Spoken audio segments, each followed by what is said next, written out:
It was one of the most brutal battles of the Pacific War, an island no larger than Manhattan, yet soaked in blood and fire. Iwo Jima, a volcanic rock rising from the sea, became the stage for a clash that defined courage, sacrifice, and endurance in World War II. For the Japanese, it was a sacred fortress, fortified with tunnels, bunkers, and hidden artillery, designed to bleed the enemy dry. For the Americans, it was a stepping stone toward Japan itself, its airfields vital for B-29 bombers and emergency landings. When the invasion began on February 19, 1945, Marines stormed black volcanic beaches under a storm of gunfire, their progress measured in feet rather than miles. The fighting was relentless, with every cave, every ridge, every bunker contested in desperate close-quarters combat. The Japanese defenders fought to the death, guided by a doctrine that rejected surrender and embraced sacrifice. The Americans responded with overwhelming firepower, naval bombardment, flamethrowers, and sheer determination, paying a terrible price with tens of thousands of casualties. Out of this inferno came one of the most iconic moments of the 20th century, the raising of the flag on Mount Suribachi, captured in a photograph that symbolized both victory and the cost of freedom. Yet behind that image lay weeks of slaughter, bravery, and human suffering that tested the limits of endurance on both sides. This is not just the story of a battle, but of men who faced impossible odds on a small patch of earth that came to represent the larger struggle of World War II. Stay with me as we journey through the history, strategy, and human cost of Iwo Jima, from the volcanic sands to the enduring legacy of its flag raising. And before we begin, let me ask you this: where are you tuning in from, and what time of day is it for you right now, as you listen to the entire history of the Battle of Iwo Jima? By 1944, the Pacific had become a battlefield of attrition, where Japan's empire, once vast and fearsome, was being relentlessly carved apart by American power. The days when the rising sun spread swiftly across Asia and the Pacific were over, and the tide of war now surged the other way. The United States had harnessed its industrial might, producing fleets of carriers, swarms of planes, and divisions of Marines trained for amphibious conquest. The island-hopping campaign, orchestrated by Admiral Chester Nimitz in the Central Pacific and General Douglas MacArthur in the Southwest Pacific, was methodical and merciless. Each conquest, from Tarawa to Kwajalein, from Guam to Saipan, pushed the Americans closer to Japan's heart. The strategy was not to smash every stronghold, but to leap past many, leaving isolated garrisons to wither, starved and cut off. These advances were not merely geographic markers, they were stepping stones for airfields, supply bases, and naval anchorages. By the middle of 1944, American B-29 bombers were already pounding the Japanese mainland from the Marianas, a vision once unthinkable. Yet every step closer made the resistance fiercer, for the Japanese military clung to each rock and coral reef with fanatical determination.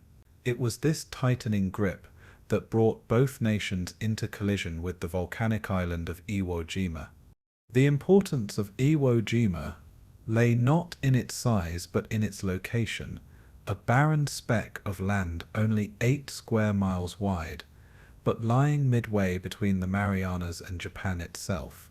To the United States Army Air Forces, it was a dagger pointed at their bombers, for Japanese Zeros and radar installations on the island harassed the great superfortresses as they flew their missions. The island's 3 airfields gave Japan a platform to intercept American bombers and to launch attacks against Saipan and Guam, threatening the vital bases that sustained the offensive. For the Americans, capturing Iwo Jima meant shortening the bomber routes, providing escort fighters with closer reach, and giving crippled aircraft a place to land instead of vanishing into the sea. The need was not hypothetical. Over the course of the war, thousands of B-29Cs would land there in emergencies, and countless lives would be saved. In the calculus of strategy, it was indispensable, even if the price would be unimaginably high. For the Japanese, however, Iwo Jima was not just a rock but the first line of defense for the homeland itself. It was the shield behind which Tokyo, Nagoya, and Osaka sought refuge from the steel storms raining down from the skies. Losing it would mean stripping Japan's skies bare, leaving the heart of the empire exposed. Both sides knew its importance, and both sides prepared to make the island a crucible of fire and blood. By this point in the war, Japan's navy was a hollow shell, its once proud carriers reduced to floating decoys without planes, and its battleships starved of fuel. Yet on land, Japanese soldiers still possessed a formidable spirit, driven by a code that valued death before dishonor. They had proven on Saipan, Palau, and New Guinea that they would not surrender, even when surrounded, starving, and hopelessly outgunned. In 1944, American intelligence officers estimated that the defense of Iwo Jima would cost dearly. For every man entrenched there was prepared to die. The garrison numbered more than 20,000 under the command of General Tadamichi Kuribayashi, a man unlike many of his peers. He had studied in the United States, understood its strengths, and knew Japan could not win a conventional battle. But he also believed that by inflicting massive casualties, he could make the Americans question the invasion of the Japanese home islands. He forbade futile banzai charges, instead building a defensive system meant to bleed the invader white. His men tunneled into the volcanic rock, constructing over 11 miles of underground passages that connected artillery bunkers, command posts, and machine gun nests. This was not a battlefield of open charges, but a fortress of stone, sulfur, and hidden firepower. Kuribayashi's grim vision was to turn every inch of Iwo Jima into a death trap.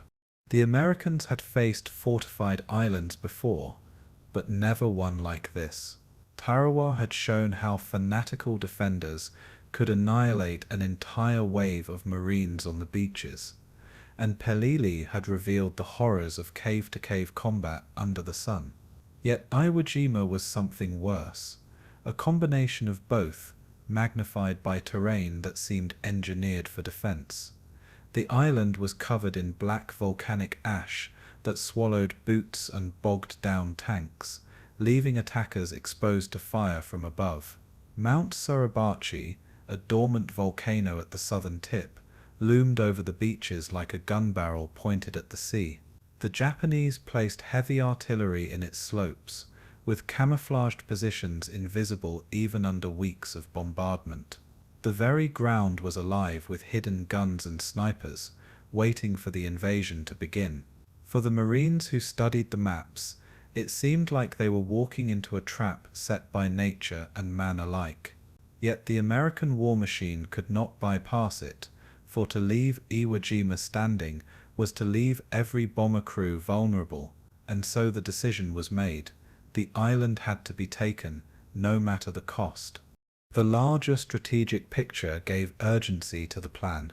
In October 1944, American forces invaded the Philippines, fulfilling General MacArthur's pledge to return, and securing a vital foothold on Japan's southern flank. At sea, the Battle of Leyte Gulf had annihilated what remained of Japan's carrier force, ensuring that no fleet could challenge American supremacy. The empire was isolated, its supply lines severed, its merchant shipping sunk by submarines that prowled its waters without mercy. Yet the very desperation of Japan made it more dangerous, for it turned to suicide tactics, kamikaze attacks, that brought terror to sailors and threatened even the mightiest American ships. Iwo Jima, sitting like a forward outpost, offered bases for these suicide planes to launch against the U-6 fleet massing in the Marianas and the Philippines. The Japanese High Command gambled that the blood cost of taking the island might deter America from moving closer. They hoped that by defending to the last man, they could force negotiations or at least buy time for the Empire's crumbling defenses. It was a strategy born not of hope but of desperation, and its currency was human lives willingly offered. For the Americans, however, there was no thought of turning back, for victory was now measured in inevitability. And so the plans for Operation Detachment, the assault on Iwo Jima, began to take shape. In Washington and Pearl Harbor, planners studied the island with growing apprehension. Intelligence photographs revealed fortifications more elaborate than anything yet seen in the Pacific. Reports warned that Kuribayashi had rejected old tactics and was preparing a battle of endurance designed to shock the invaders. Every Marine who trained for the landing knew that casualties would be enormous, perhaps exceeding anything the Corps had yet endured. The beaches offered no cover, the black sand gave no foothold, and the enemy would be hidden in silence until the first waves were fully ashore. Flamethrowers, demolition charges, and tanks fitted with rockets were stockpiled in anticipation of clearing the caves.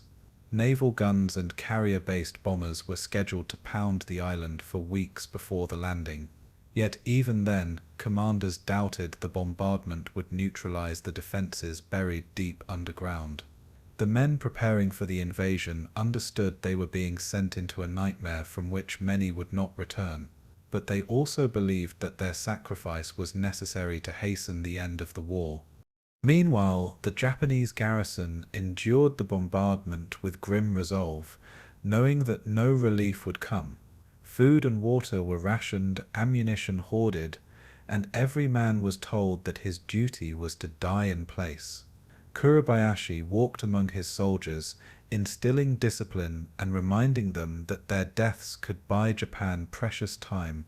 Letters he sent home revealed his anguish, for he knew his men would not survive and that his own life would end in the volcanic soil. Yet he also expressed pride, believing their sacrifice would inspire the homeland to resist to the very last.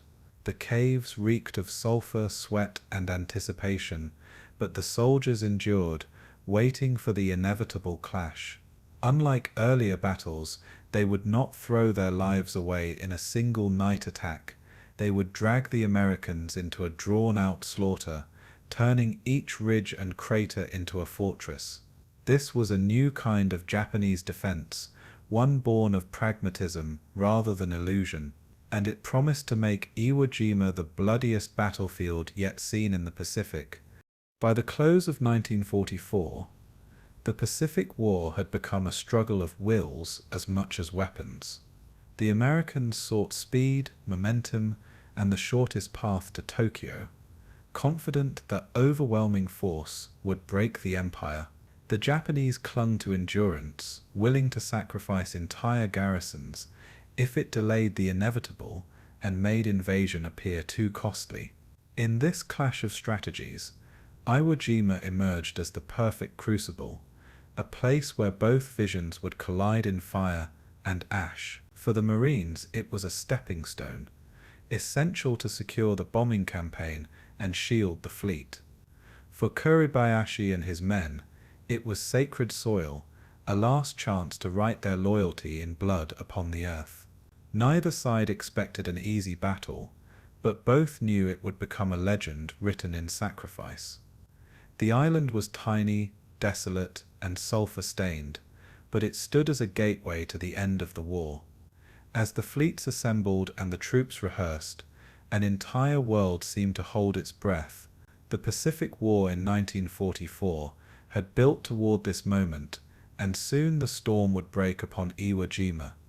Long before it became a battlefield, Iwo Jima was a desolate outpost, a volcanic island rising from the Pacific Ocean, some 750 miles south of Tokyo. Its very name, in Japanese, Intu, translated as Sulfur Island, reflected the pungent reality of its geology. Sulphurous vents hissed from fissures in the earth, releasing choking fumes that clung to the air and made breathing oppressive. The soil was not soil at all, but loose, black volcanic ash that gave no foothold, shifting beneath boots and swallowing the wheels of trucks. Mount Suribachi, a cone-shaped volcano at the island's southern tip, dominated the landscape like a sentinel watching the seas. The island stretched only 5 miles long and barely 2.5 miles wide at its broadest, yet its terrain was forbidding and alien. Jagged ridges cut across the land, scarred by craters and caves formed by ancient eruptions. Rainwater seeped quickly through the porous ground, leaving the surface dry and dusty, unable to sustain meaningful vegetation. To the American Marines studying photographs, it looked like a barren wasteland. To the Japanese defenders who prepared it, it was a fortress forged by nature itself. The harsh environment shaped every aspect of human life on the island, even before war came. The small Japanese civilian community that once inhabited Iwo Jima struggled with the sulfur-tainted soil, eking out a living through fishing and meager farming. The island's remoteness meant that every sack of rice, every crate of supplies, had to be shipped in from the mainland. When war erupted, the civilians were evacuated, leaving behind empty villages, abandoned fields, and a handful of Shinto shrines that would soon stand silent amidst devastation.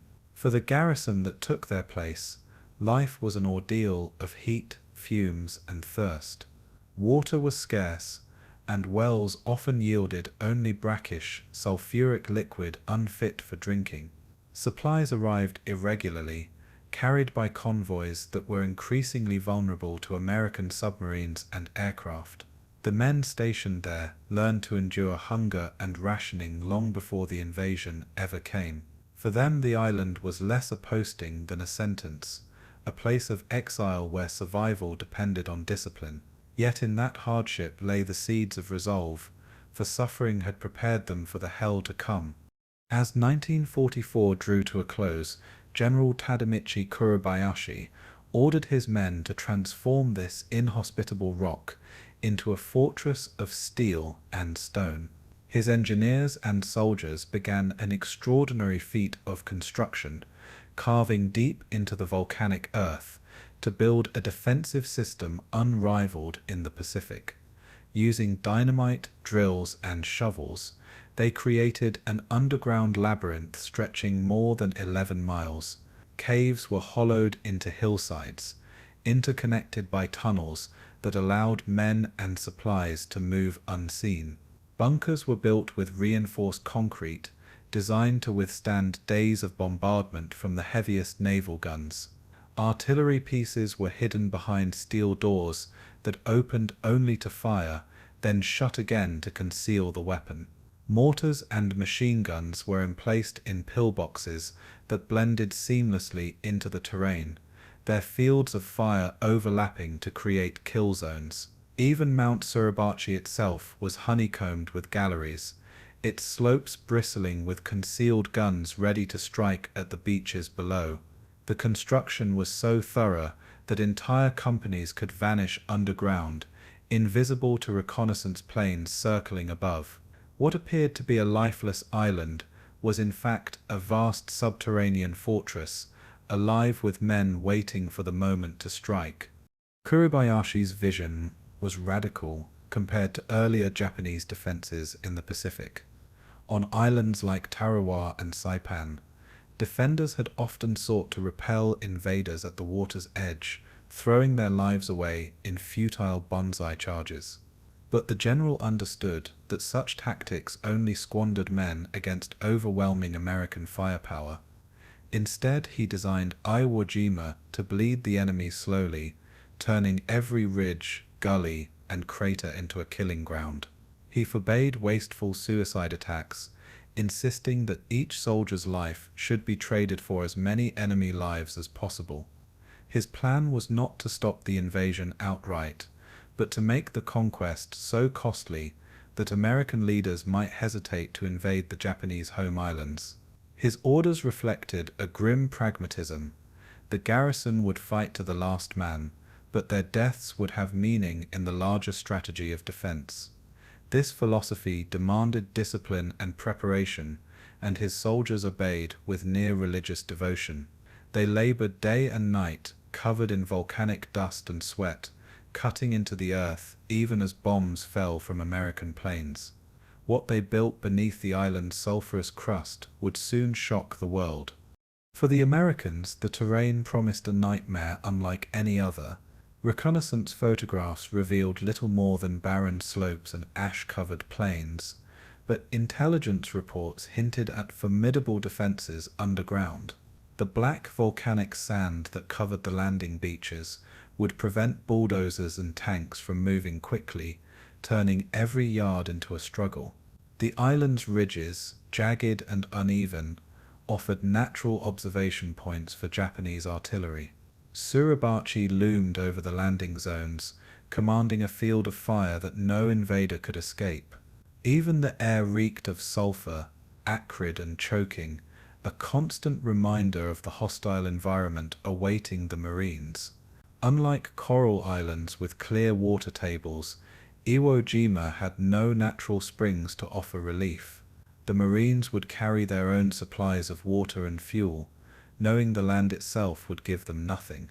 Every detail of the geography seemed designed to favor the defenders, yet this was the battlefield chosen by strategy, and so the Marines prepared to face both the enemy and the earth itself. The garrison of Iwo Jima numbered around 21,000 men, including soldiers, gunners, engineers, and naval personnel. They were reinforced with heavy artillery, mortars, anti-aircraft weapons, and tanks buried in revetments, disguised as harmless lumps of rock. The Japanese had also stockpiled enormous quantities of ammunition, determined to fight until every last shell was fired. Despite shortages of food and water, morale remained steely, for Kuribayashi had convinced his men that their deaths would honor their families and serve their emperor. The labyrinth of defenses gave them confidence that they could inflict catastrophic losses on the Americans. Even the youngest conscripts, barely out of school, trained with rifles and grenades until their hands bled. Their discipline and silence were unnerving, for they waited patiently as American bombardments shook the island above them. When they emerged, it would be with precision, firing from positions prepared months in advance. This was not chaos but calculated slaughter, designed to sap American strength. Iwo Jima was not a battlefield waiting to happen. It was a trap already set. The Americans, for their part, underestimated the depth of these preparations. Naval officers believed that days of bombardment would flatten the defenses and leave only scattered resistance. Marine commanders hoped that overwhelming numbers would carry the beaches quickly, as they had on smaller islands. Yet those assumptions would prove disastrously wrong, for the Japanese defenders had burrowed too deep and concealed themselves too well. Every bunker was linked, every trench supported by artillery, and every cave protected by overlapping fields of fire. To capture even a few hundred yards of ground would require days of combat and rivers of blood. The Marines would find themselves not fighting across open ground, but clawing through a labyrinth of death. Their flamethrowers, satchel charges, and tanks would have to root out enemies one pocket at a time, and each advance would bring them closer to Mount Suribachi, the volcanic fortress that dominated the southern beaches. What awaited them there would test the limits of human endurance. The very name of the island became a symbol of its nature. Einto, or Sulfur Island, was more than a geographic label. It was a warning carried on the stench of its volcanic vents. The ground steamed with heat, and men reported the sensation of standing on earth that seemed alive beneath their boots. For Japanese soldiers, it was a place of destiny, a final battlefield where their duty was to fight to the death. For American Marines, it was a place of dread, a tiny speck on the map that promised suffering beyond imagination. The sulfur in the air mingled with the smoke of bombardment, creating an atmosphere as toxic as the struggle it foretold. To step ashore there would be to enter a world stripped bare of comfort, a place where only steel, fire, and willpower mattered. The defenders knew its every crevice, while the invaders would learn it only through pain. The island was not merely inhospitable, it was hostile, an enemy unto itself.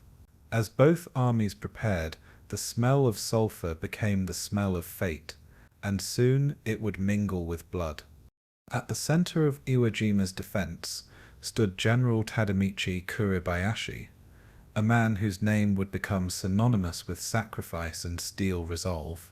Born into a samurai family, he had been educated in Tokyo and later trained in Canada and the United States, where he studied Western military doctrine firsthand. Unlike many of his peers, Kuribayashi harbored no illusions about American industrial might, for he had seen Detroit's factories and knew Japan could not outbuild its enemy. Yet he returned to his homeland, convinced that Japan's warriors could still shape the course of war through discipline, ingenuity, and sacrifice. He was deeply loyal to Emperor Hirohito, but he was not blind to reality, and his correspondence revealed a man torn between duty and despair. Appointed commander of Iwo Jima in 1944, he inherited an unenviable task to defend an island he knew could not be held. Still, he resolved to fight not for victory, but to bleed the Americans so badly that they might reconsider invading Japan itself. His charisma and authority inspired even hardened officers, who respected his intellect and composure under pressure. Soldiers described him as stern yet compassionate, a leader who walked among his men and shared their hardships. In him, the defense of Iwo Jima found its guiding spirit. Kuribayashi's strategy broke sharply from the suicidal patterns of previous Pacific campaigns. Earlier commanders had thrown away divisions in reckless banzai charges that achieved nothing but slaughter. He forbade such waste, declaring that every soldier must use his life to kill 10 Americans before falling. To achieve this, he ordered the construction of an intricate defense system designed to maximize casualties while prolonging resistance. Over 11 miles of tunnels connected bunkers, pillboxes, and artillery positions, creating a hidden fortress beneath the volcanic rock. Entire companies could move unseen underground, emerging suddenly to strike before vanishing back into the earth. Machine guns were positioned in interlocking fields of fire, so that advancing Marines would be raked from multiple angles. Mortars were concealed in pits, their tubes pre-sighted on the beaches where the landings would occur. Heavy artillery was hidden behind steel shutters, immune to naval bombardment until the moment they opened to fire. The design was as methodical as it was merciless, a chessboard where every square was prepared to kill. For his men, Kuribayashi's orders demanded a discipline bordering on the inhuman. They were not to reveal themselves during the opening bombardments. No matter how severe the shelling, they were to remain silent, even as explosions shook their tunnels and sulfur dust rained down from the ceilings. Only when the beaches were crowded with American troops would the defenders open fire, creating a storm of bullets and shells. This patience went against the grain of Japanese military tradition, where glory was often measured in the frenzy of a charge. Yet the soldiers obeyed, for their general's authority was absolute, and his reasoning unshakable.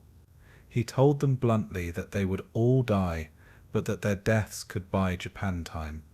He reminded them that surrender was unthinkable, for to lay down arms was to dishonor family, ancestors, and emperor alike.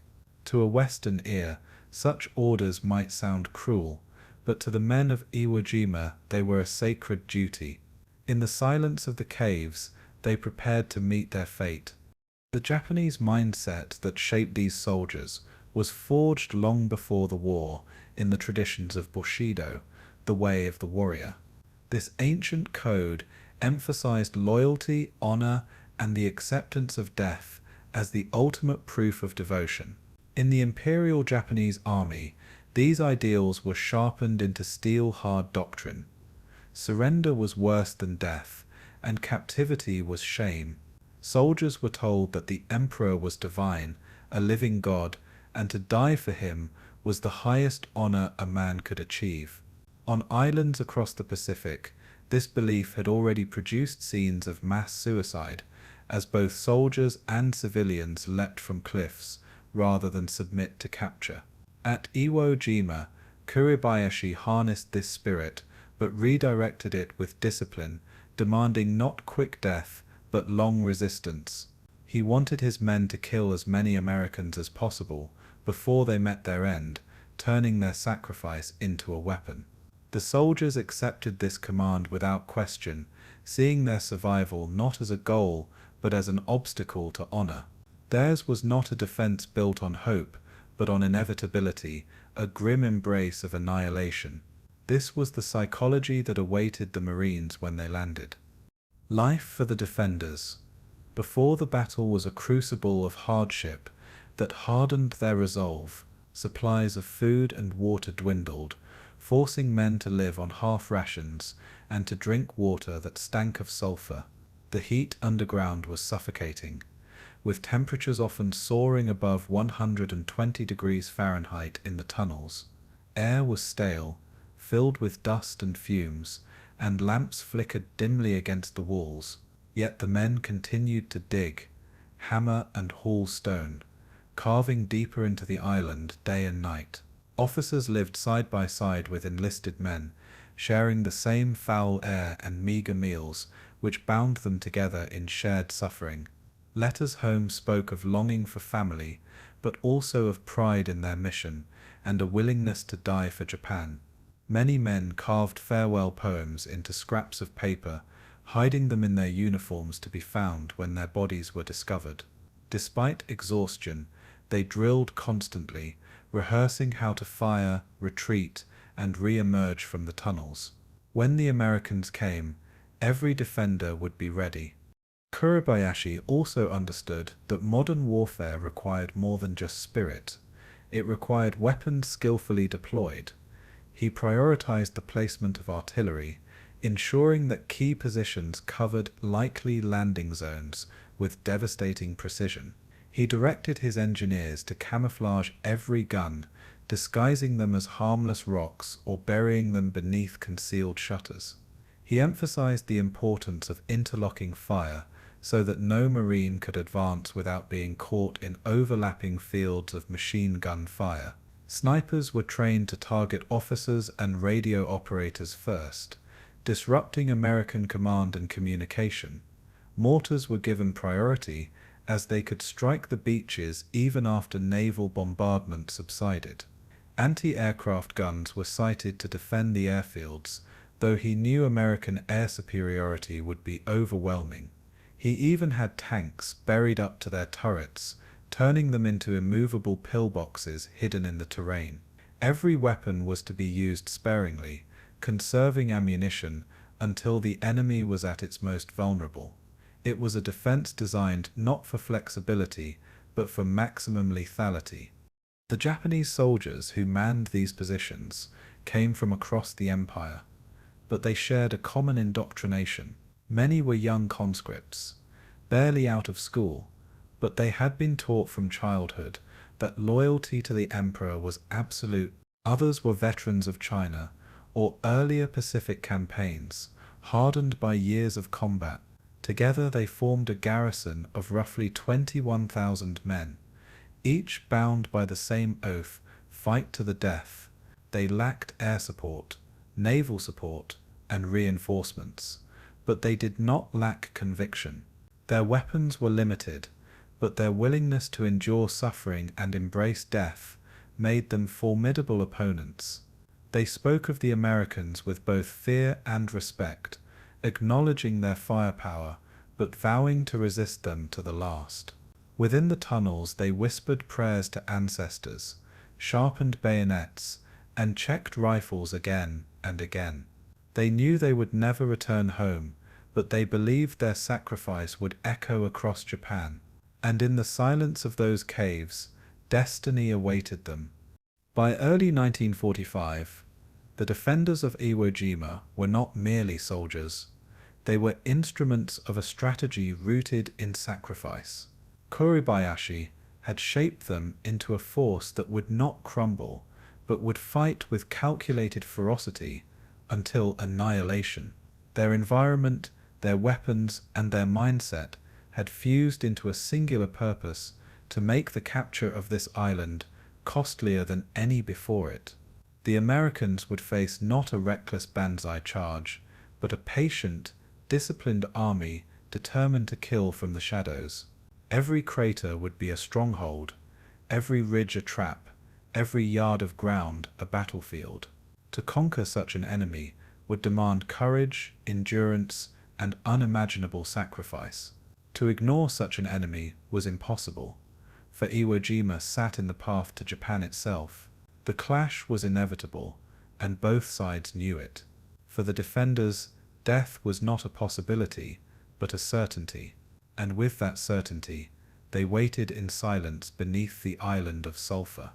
By the beginning of 1945, the United States had built a war machine of unparalleled scale, a colossus that stretched from the factories of Detroit to the shipyards of San Francisco. At its head in the Pacific stood Admiral Chester W. Nimitz, calm and calculating, a master of coordination who balanced strategy with pragmatism. Beside him, commanding the Marines, was General Holland M. Smith, a grizzled veteran whose men called him Howlin' Mad for his fiery temper and uncompromising standards. Together they prepared to unleash the largest amphibious assault in Marine Corps history, an operation that dwarfed even the bloody landings at Saipan and Peleliu. The assault on Iwo Jima required not only courage, but also flawless organization, for nothing less could overcome the defenses awaiting them. More than 70,000 Marines of the 3rd, 4th, and 5th Marine Divisions were assigned to the mission, a force greater than the entire population of the island itself. They would be supported by thousands of sailors, Seabees, and Army Air Forces personnel, each tasked with sustaining the fight once the beaches were taken. The scale of the undertaking was staggering, involving nearly 500 ships and an ocean of supplies ferried across thousands of miles. Every rifle, shell, and ration had to be delivered over treacherous seas infested with submarines and patrolled by kamikazes.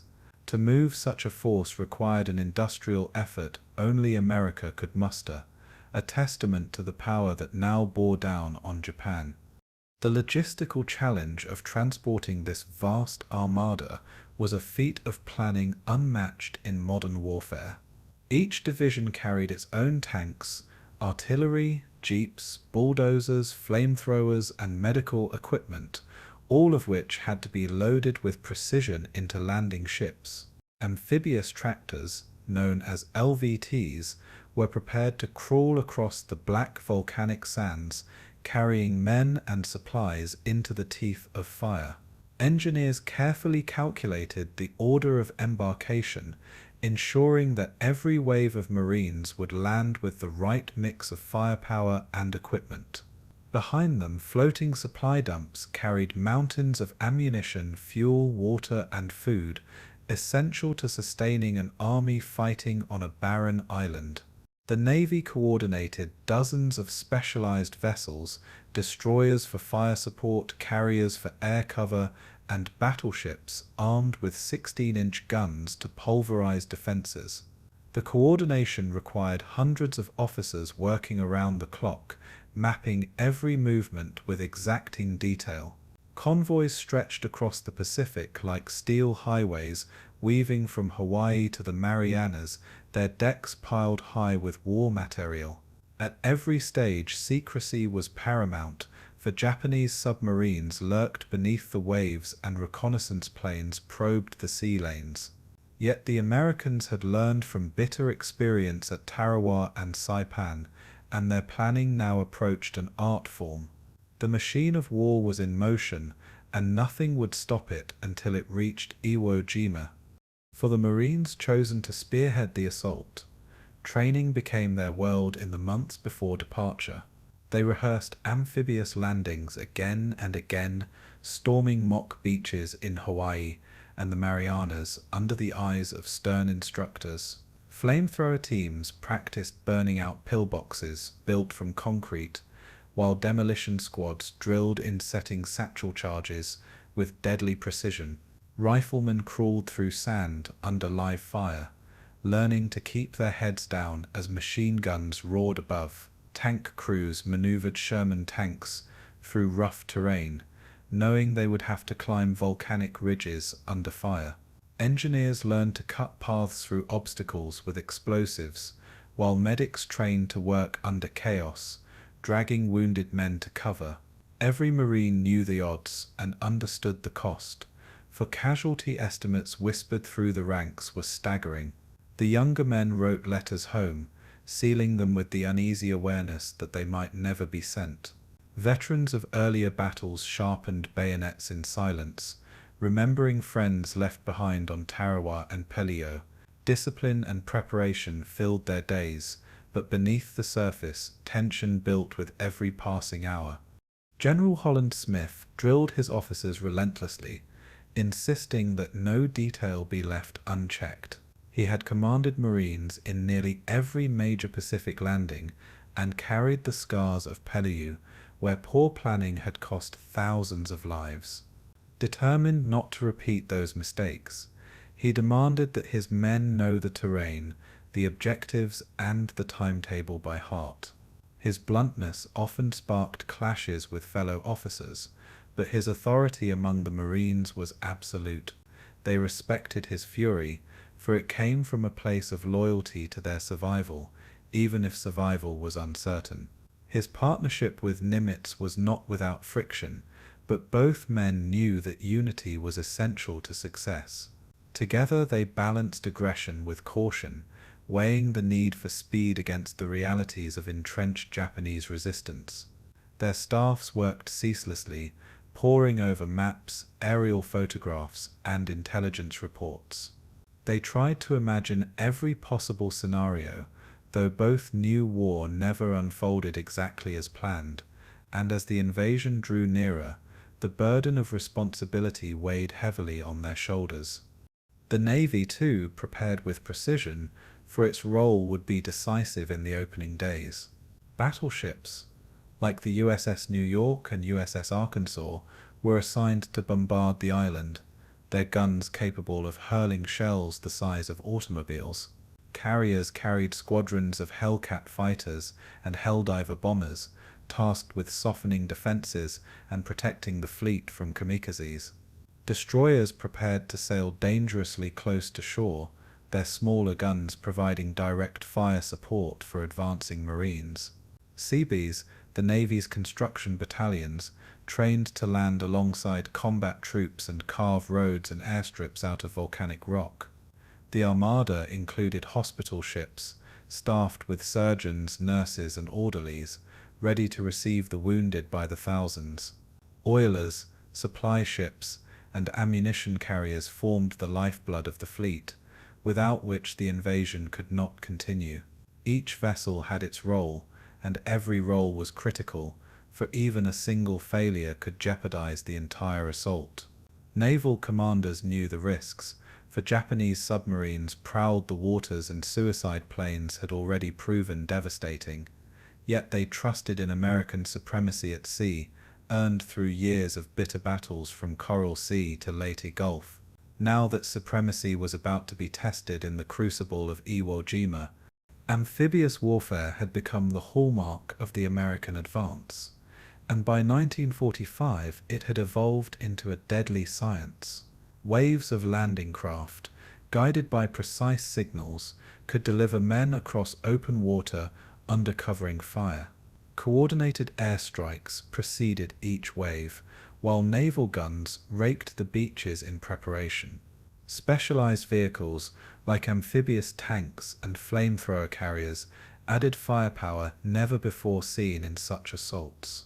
Yet even with this machinery, commanders knew the first waves would be slaughterhouses, for nothing could completely suppress the hidden Japanese defenses. Training could instill discipline, but it could not eliminate fear, and every Marine understood he might not make it off the sand alive. The doctrine called for overwhelming force, landing tens of thousands in quick succession to prevent defenders from recovering. Engineers would follow to clear obstacles, while supplies would pour in to feed the momentum of battle. It was an operation of breathtaking complexity, where every minute had been planned and every role rehearsed. But in the chaos of war, no plan could guarantee survival. On Iwo Jima, the Marines would have to adapt or perish. The preparations also extended to intelligence, though this was an arena where uncertainty lingered. Aerial reconnaissance revealed bunkers and trenches, but the true scale of the underground defenses remained hidden. Reports estimated a garrison of 20,000 men, but many officers suspected the number could be higher. Analysts warned that Kuribayashi had abandoned traditional tactics and was preparing something altogether new. Yet optimism prevailed in some quarters, with hopes that bombardment might crush the defenses before the landings.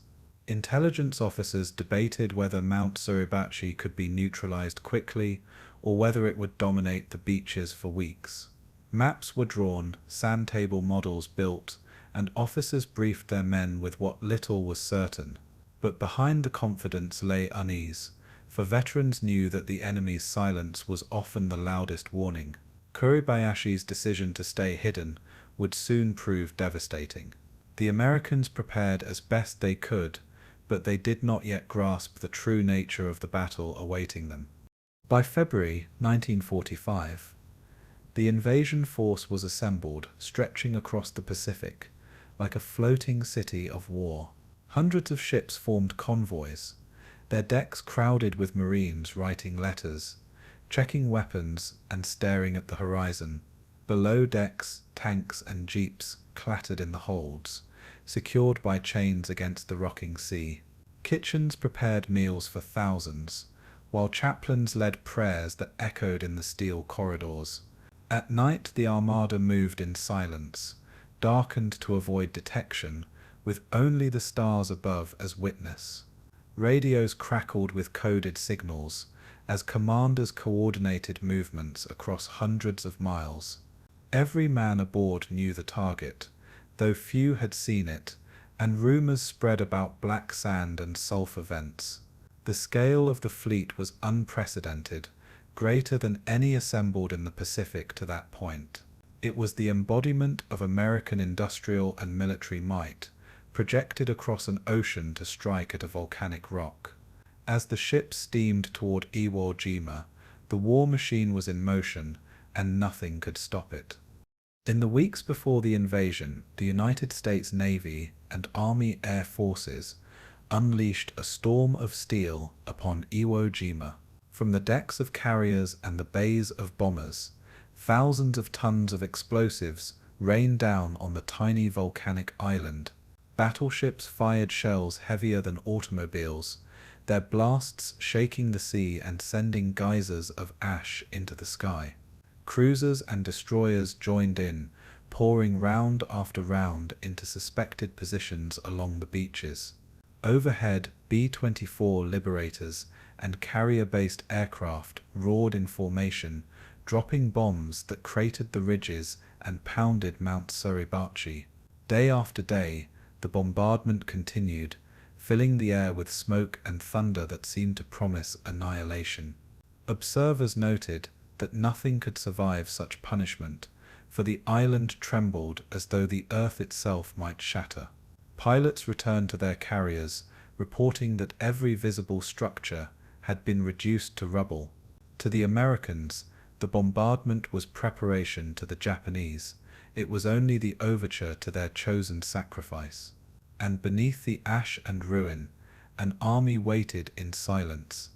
The scale of naval firepower brought to bear on Iwo Jima was staggering, even by the standards of the Pacific War. The battleship USS New York, a veteran of World War I, fired shells with a range of more than 20 miles, each impact sending shockwaves through the volcanic crust. Alongside her, the USS Arkansas, USS Nevada, and USS Texas hammered the island with relentless barrages. Newer vessels like the USS North Carolina and USS Washington added their weight, while cruisers filled the gaps with faster-firing guns. Destroyers slipped closer to the shoreline, risking counterattack as they directed pinpoint fire against suspected gun nests. Over 9 days, more than 22,000 shells were fired, blanketing every visible position in fire and steel. In the skies above, the Navy's carrier planes flew thousands of sorties, dropping bombs and strafing the island with rockets and machine guns. The surface of Iwo Jima was scorched, cratered, and smoking, as though no living thing could endure it.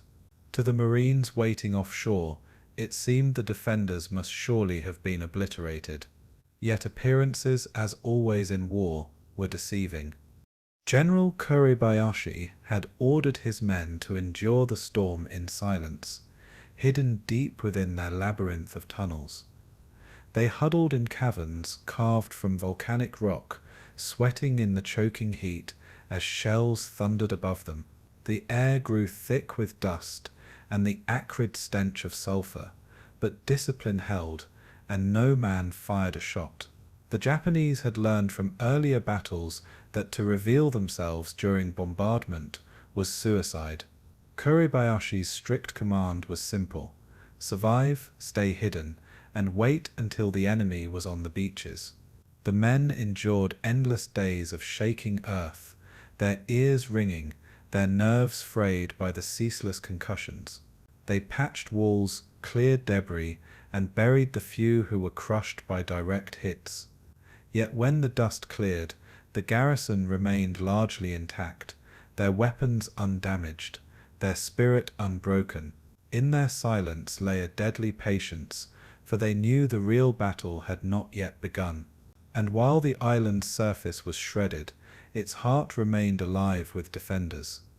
American officers observing the bombardment believed the plan had succeeded. Spotters on ships reported that every bunker had been smashed, every trench obliterated. From a distance, the island looked like a lifeless moonscape, devoid of movement or resistance. Confidence spread through the ranks of Marines preparing to land, easing the fear that always preceded an amphibious assault. Journalists aboard the fleet wrote dispatches describing the island as already conquered, awaiting only occupation. Some commanders argued that no Japanese soldier could still be alive after such a pounding. Yet veterans of Tarawa and Saipan warned that appearances were often a trap, and that the Japanese had a way of surviving what seemed unsurvivable. Their warnings were brushed aside, drowned by the thunder of the guns and the optimism of planners. The bombardment promised victory before the first boot hit the sand. In truth, it had done little more than scratch the surface of the fortress below. Kuribayashi's network of tunnels and bunkers was designed precisely for this moment, dug deep into the volcanic earth, reinforced with concrete and steel. Many positions were immune to even the heaviest shells. Artillery was placed behind armored doors, emerging only to fire and then vanishing again into concealment. Machine guns were hidden behind apertures no larger than a fist, impossible to spot from the sea or the air. Mortar tubes were buried in pits, their openings camouflaged, waiting for coordinates already calculated. Communications lines stretched underground, allowing commanders to direct fire and shift troops without exposing themselves. Entire companies lived like moles beneath the surface, with kitchens, hospitals, and command posts shielded from the bombardment. Ventilation shafts, disguised as natural features, kept the tunnels breathable, though the air was hot and heavy with sulfur. This underground world was alive with soldiers listening to the thunder above, counting shells and waiting for silence. To the Americans it appeared that nothing survived. To the Japanese it was simply another day of endurance. The psychological toll of the bombardment was immense on both sides. For the Marines offshore, the thunder of the guns seemed reassuring, a promise that the defenders would be weakened before they landed. For the Japanese underground, the ceaseless concussions tested nerves to the breaking point, yet survival reinforced their confidence. Each day endured without firing a shot deepened their resolve, convincing them that Kuribayashi's strategy was working. The Americans believed they were softening the island, while the defenders knew they were conserving their strength. Sailors aboard battleships marveled at the devastation they unleashed, unaware that their firepower was largely wasted. Pilots returned to their carriers with confidence, reporting no visible enemy movement. Yet the absence of return fire was not weakness, but calculation. The island's silence was deliberate, a mask concealing the deadly storm that would soon be unleashed. And in that silence lay the seeds of one of the most savage battles in Marine Corps history. When the final shells were fired, and the bombers returned to their carriers, the island looked utterly destroyed. Smoke curled upward from craters where villages once stood, and the black sand was churned into ash and rubble. Mount Suribachi smoldered under constant bombardment, its slopes torn open by massive explosions. The beaches were gouged with craters, appearing lifeless and empty under the fading sun. From the decks of ships, Marines gazed through binoculars at the ruin, convinced their landing would be swift. Yet beneath that shattered landscape, more than 20,000 Japanese soldiers remained alive, armed and waiting. Their silence was not surrender, but the calm before a storm unlike any the Americans had ever faced. Kuribayashi had withheld every bullet, every shell, saving them for the moment when the beaches were choked with invaders. The illusion of victory was complete, and the trap was nearly sprung. The softening of the rock had failed, though no one yet realized it. For the Japanese soldiers who endured those days underground, the memory would stay with them forever. They recalled the earth trembling as though the island itself were under siege from the gods. They remembered the suffocating heat, the choking smoke, and the endless concussions that seemed to collapse the very air. Some prayed, others wrote last letters by dim lamplight, and many sat in silence, clutching rifles in the dark. Yet when the bombardment ceased, they emerged with weapons intact and spirits hardened. They knew the Americans believed them destroyed, and that illusion gave them strength. Each man resolved to make his life count. When the enemy finally set foot on the sand, they whispered to one another that their general's plan was working, that their silence was more powerful than any roar. Beneath the sulfur and ash, they became shadows, unseen but waiting. And in that waiting, the fate of Iwo Jima was sealed. On the morning of February 19th, 1945, the largest amphibious assault in Marine Corps history began as the invasion fleet assembled off Iwo Jima. The sea was crowded with hundreds of ships, battleships, cruisers, carriers, transports, and landing craft, stretching to the horizon in every direction.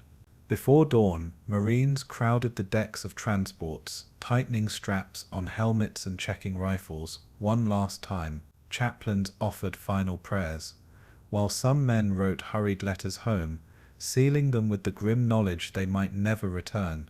The mood was a mixture of nervous silence and forced bravado, for even veterans of Tarawa and Saipan knew this battle would be unlike any other. At 6:40 a.m. naval guns thundered again, unleashing a final barrage against the island's beaches. The air filled with smoke and dust, and the sea shook from the concussion of shells slamming into volcanic rock. Overhead, aircraft swooped low, dropping bombs and rockets into the ridges and slopes of Suribachi. The Marines, watching from their landing craft, believed the bombardment had cleared the way. Yet beneath the island's silence, Kuribayashi's soldiers remained hidden, waiting for the trap to spring. By 8:30 a.m., the first wave of Marines began boarding their amphibious tractors, known as LVTs, and heading toward the black sand beaches. The sea churned with the roar of engines as hundreds of vehicles formed into lines, surging forward under the cover of smoke and naval fire. Waves of men clung to the sides of the craft, staring at the looming shoreline as Suribachi towered above them like a dark sentinel. Some cracked jokes to steady nerves, others prayed silently, and many simply stared ahead, lost in thought. Naval officers aboard command ships watched the spectacle unfold, coordinating waves with meticulous precision. The first wave was followed by the second, then the third, until thousands of men were advancing across the water. It was a scene of staggering scale, an armada of men and machines converging on a strip of sand barely 500 yards wide. Overhead, American fighters strafed and bombed, filling the sky with the roar of engines. The clock ticked closer to het hour, 9 a.m., the designated moment of landing. And when that moment came, history collided with destiny on the black shores of Iwo Jima. As the first landing craft ground onto the beach, Marines leapt into the surf and splashed forward, rifles raised above their heads. The volcanic ash swallowed their boots instantly, turning every step into an exhausting slog. Tanks rolled off ramps, only to sink deep into the sand, their tread spinning uselessly as they struggled to move. Jeeps and trucks bogged down, some stalling entirely before even clearing the waterline. Men struggled under the weight of packs, ammunition, and flamethrowers, dragging themselves forward yard by yard.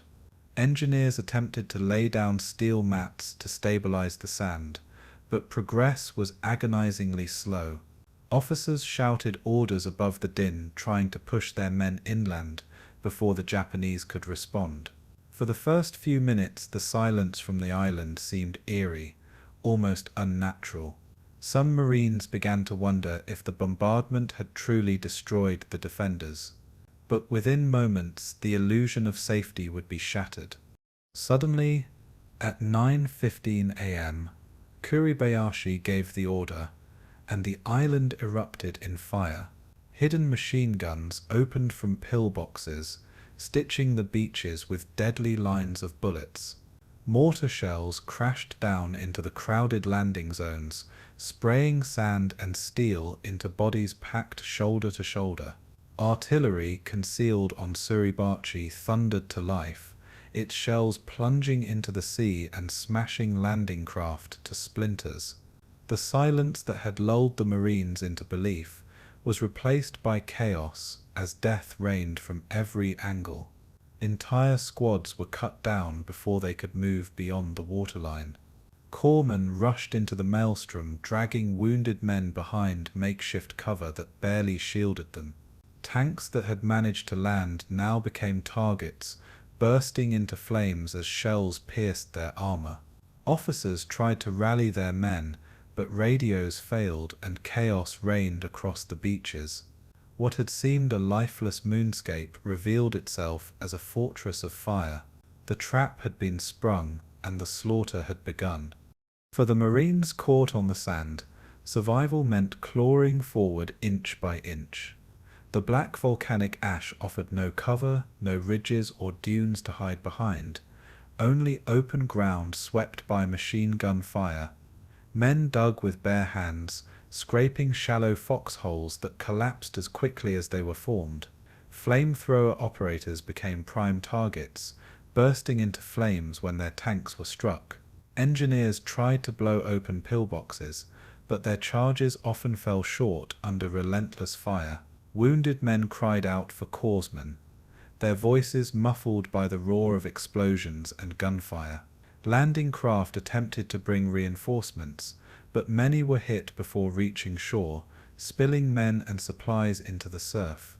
The air was thick with smoke, dust, and the smell of sulfur, choking lungs and burning eyes. And still wave after wave of Marines pressed forward, driven by training, discipline, and sheer will. The black sand swallowed their strength, but not their resolve. The beach was hell, but there was no turning back. Naval commanders offshore watched in horror as the beaches became killing grounds. From the decks of battleships, spotters reported Marines pinned down and tanks burning, yet their guns could do little to silence hidden defenders. Carrier pilots dove again and again, but the Japanese positions remained invisible, buried deep within the island. Officers debated whether to pull back, but the momentum of the invasion left no room for retreat. The Marines had to move forward, no matter the cost, for retreat would mean chaos and destruction in the surf. Chaplains aboard transports prayed over radios, their voices drowned by the thunder of battle. Journalists scribbled frantically, capturing the carnage unfolding before their eyes. Medics on hospital ships prepared for waves of wounded, knowing they would soon be overwhelmed. Yet even amidst the carnage, some Marines managed to claw inland, finding cracks in the Japanese defenses. Each yard gained was paid for in blood, but it was progress nonetheless. And with progress came the faintest glimmer of hope. On the ground, leadership became the deciding factor in survival. Young lieutenants led squads through craters, pointing out targets with pistols and whistles.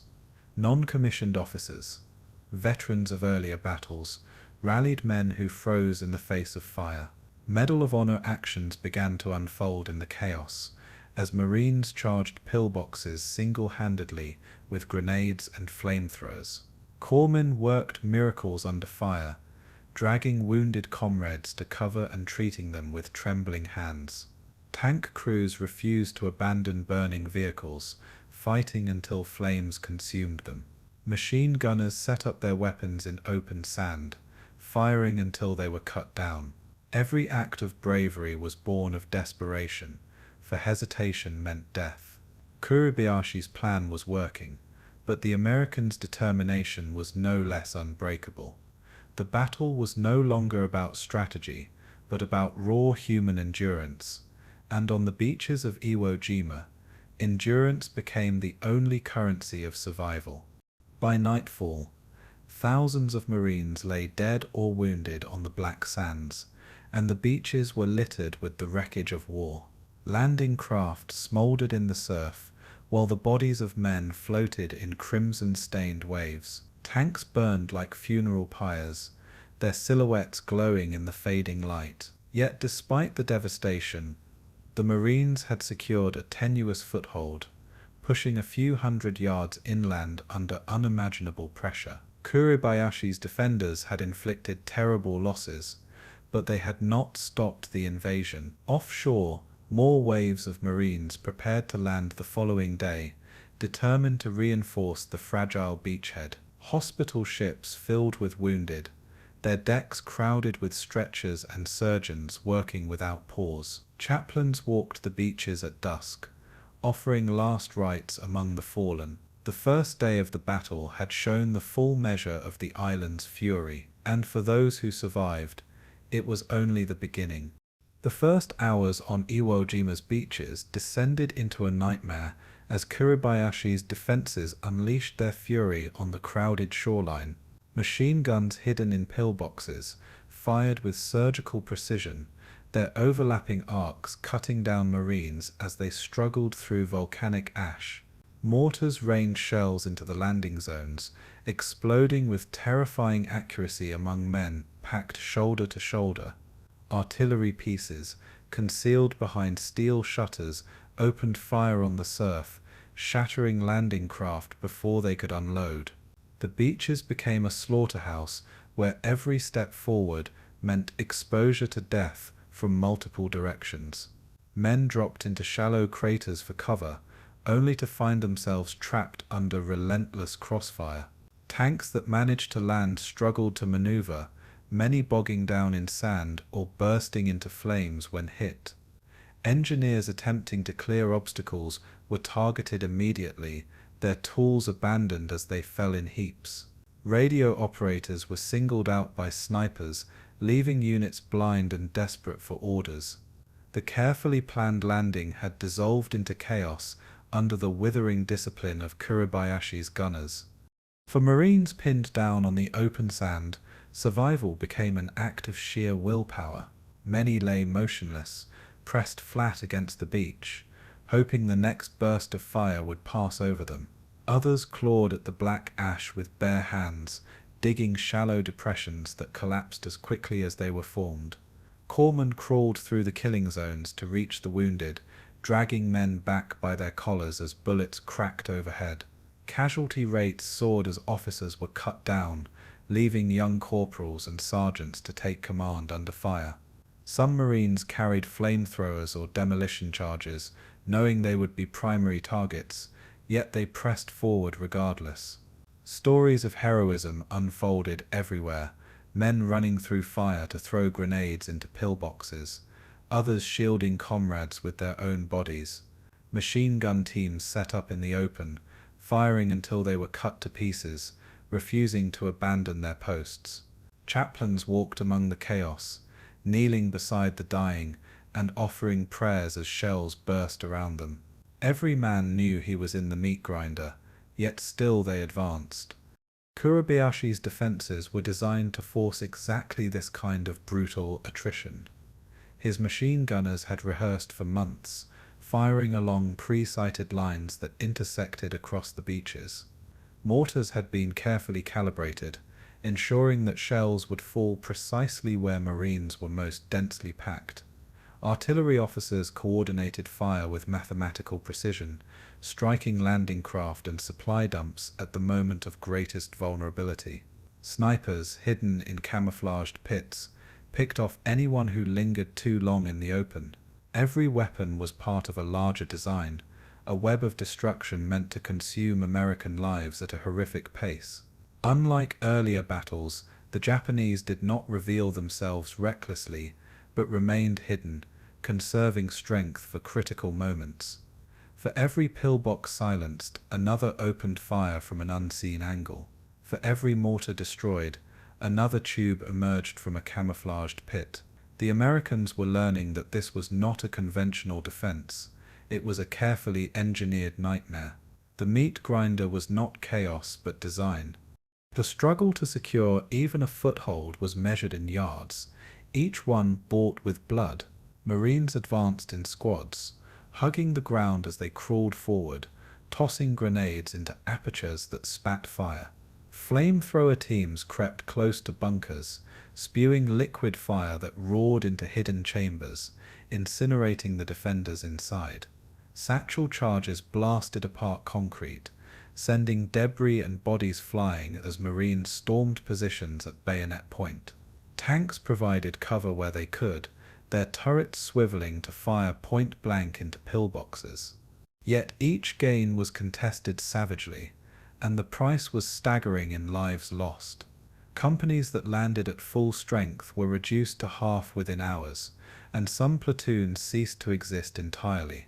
Officers scribbled casualty reports with shaking hands, aware that their units were disintegrating under pressure. Still, reinforcements poured ashore, wave after wave, filling the gaps where men had fallen. The beachhead slowly expanded, but only at a cost that seemed unbearable. Every yard of Iwo Jima was soaked in blood before it was claimed. Among the men pinned down, individual acts of courage stood out against the tide of carnage. One Marine sprinted across open ground to silence a machine gun nest with grenades, only to be cut down moments later. Another carried wounded comrades one by one through enemy fire, refusing to stop until a bullet ended his run. Corpsmen dragged the dying into shallow foxholes, using their own bodies as shields while applying bandages and morphine. Tank crews fought until their vehicles were engulfed in flames, some continuing to fire until ammunition detonated around them. Junior officers rallied their men with shouts and gestures, leading by example, as they charged forward into near-certain death. Chaplains performed last rites amidst explosions, their voices drowned by the roar of guns. Flamethrower operators crawled within feet of pillbox apertures, unleashing fire that turned defenders into charred shadows. Snipers on both sides hunted with deadly patience, each shot carrying the weight of survival. The beach became not just a battlefield, but a crucible where ordinary men performed extraordinary deeds. In the grinder of Iwo Jima, heroism was measured in seconds of survival.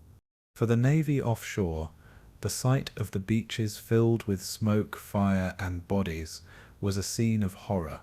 Spotters aboard battleships reported Marines pinned down and requested fire support, but hidden defenses made targets elusive. Shells landed dangerously close to friendly troops, and still the Japanese fire did not cease. Carrier pilots dove again and again, rockets screaming into Suribachi and the ridges beyond, yet the enemy seemed to vanish into the earth. Commanders debated extending the bombardment, but with Marines already on the sand, the risk of friendly fire was too great. Hospital ships filled rapidly as landing craft ferried back the wounded, many dying before surgeons could reach them. Medics aboard those ships worked around the clock, their decks slick with blood as stretchers piled high. Messages sent back to Pearl Harbor spoke of appalling casualties and fierce resistance beyond expectation. Yet reinforcements were already committed, and the only path was forward. Offshore sailors could only watch in grim silence as Marines bled for every foot of sand. Despite the devastation, the beachhead held by sheer force of determination. By the end of the first day, Marines had secured a strip of ground barely 500 yards deep, at the cost of nearly 2,500 casualties. The advance inland was agonizingly slow, blocked by ridges, craters, and hidden bunkers that poured fire on every movement. Engineers worked through the night, clearing paths, laying down steel mats, and marking routes for tanks to move inland. Corpsmen crawled from body to body, saving who they could, writing numbers on helmets to mark the dead. Marines dug foxholes in the black ash, collapsing and digging again until exhaustion overcame them. Supplies trickled ashore under fire, ammunition and water being dragged through the sand by hand. Officers reorganized shattered units, blending remnants of platoons into makeshift squads. The Japanese continued their harassment throughout the night, mortars thumping in the darkness. Yet the flag of the United States still flew above the landing craft offshore, proof that the Marines had come to stay. And though they were in the grinder, they would not be ground away. By dawn on February 20th, the beaches of Iwo Jima had become a vision of hell, carved into volcanic sand. The air reeked of sulfur, smoke, and blood, and the cries of the wounded mingled with the rumble of tanks struggling inland. The Japanese had inflicted staggering losses, yet their defenses were still largely intact, and the true battle was only beginning. Marines steeled themselves for another day of slaughter, knowing the ridges ahead concealed even deadlier positions. Officers briefed their men amidst wreckage, pointing toward objectives that seemed impossibly close yet impossibly far. Chaplains offered prayers before men marched forward again, their words lost in the roar of engines and guns. The meat grinder had not stopped. It was only warming to full fury. Every man knew that the fight for the island would be long, merciless, and paid for in lives. Kuribayashi's plan had worked to perfection, but the Marines' determination was unbroken, and as the sun rose over the black sand, the struggle for Iwo Jima entered its second, bloodier phase. As the morning of February 19th wore on, wave after wave of reinforcements continued to pour ashore under relentless fire. The second and third waves of Marines followed their brothers already pinned on the sand, leaping from landing craft into the surf and struggling up the treacherous beaches. The black volcanic ash swallowed their boots and slowed every movement, making men easy targets for the invisible Japanese gunners. Landing craft grounded in the shallows, or were struck by artillery, spilling Marines into chest-deep water, where many drowned under the weight of their equipment. Engineers tried desperately to mark channels with colored flags, guiding tanks and tractors through the chaos of wreckage and bodies. Ammunition crates and fuel drums floated in the surf, drifting toward the beaches under a rain of mortar shells. Officers screamed orders above the din, waving men forward into the storm, trying to keep the momentum alive. For the Japanese, the Americans seemed endless, their lines unbroken despite the slaughter. For the Marines, reinforcements meant both relief and horror, for fresh faces arrived only to fall beside the dead. And still the waves kept coming, filling the beach with men determined to push inland. Casualties mounted at a staggering pace, filling the shoreline with the wounded and the dying. Corpsmen worked with frantic urgency, crawling between explosions to drag men into shallow cover and bandage sucking chest wounds or shattered limbs. Stretchers piled high near the waterline as landing craft ferried the most grievously injured back to hospital ships. Offshore, medics performed amputations in the sand, their hands slick with blood, while chaplains prayed over men who would not live to see nightfall. Marines shouted for water, for morphine, for more ammunition, as the chaos grew unbearable. Officers scrawled casualty estimates in notebooks, realizing that companies had been reduced to fragments within hours. And yet the pressure never ceased, for reinforcements arriving from transports had no choice but to press forward. Some men stumbled off landing craft, only to fall dead within seconds, their bodies tumbling into the sand. Others pressed through, clambering over wreckage and corpses to reach the thin line of foxholes being scraped along the beach. Every hour cost more lives, but every hour also brought more Marines ashore. The build-up of American firepower became the one advantage, slowly tilting the balance. Tanks churned through the ash, belching smoke as they pushed forward to silence pillboxes with point-blank cannon fire. Flamethrower tanks, their nozzles projecting arcs of fire, turned bunkers into infernos, forcing defenders to die in place. Artillery pieces were dragged ashore by bulldozers and tractors, their barrels soon thundering against the slopes of Suribachi. Machine guns were set up in overlapping fields of fire, giving Marines pinned on the beach some cover against Japanese counterattacks. Mortar crews lobbed shells into hidden positions, guided by spotters crouched in craters with field radios. Engineers cleared gaps through obstacles with satchel charges, blasting apart concrete that blocked the way inland. Trucks and jeeps began to unload supplies, though many bogged down in the soft sand, and became immobile wrecks. Each weapon, each gun, each vehicle dragged ashore added to the growing weight of American power. Slowly, painfully, the invasion force expanded its footprint, transforming chaos into organized fury. Firepower was the currency, and the Americans were printing more with every passing hour. Still, the Japanese defenders were far from broken, and their hidden guns continued to rake the beaches with deadly precision. Mortar shells landed among supply dumps, igniting ammunition that exploded in chain reactions, sending shock waves across the sand. Artillery pieces hidden on the northern ridges fired intermittently, forcing Marines to scatter and dive for cover. Snipers emerged from camouflaged pits, their bullets cutting down officers who tried to organize units under fire. The silence that followed each barrage was almost worse than the noise, for men never knew when or where the next strike would come. Marines dug frantically into the ash, scraping out foxholes that collapsed with every tremor of the ground. Some used the bodies of fallen comrades as shields, grimly aware that survival required anything within reach.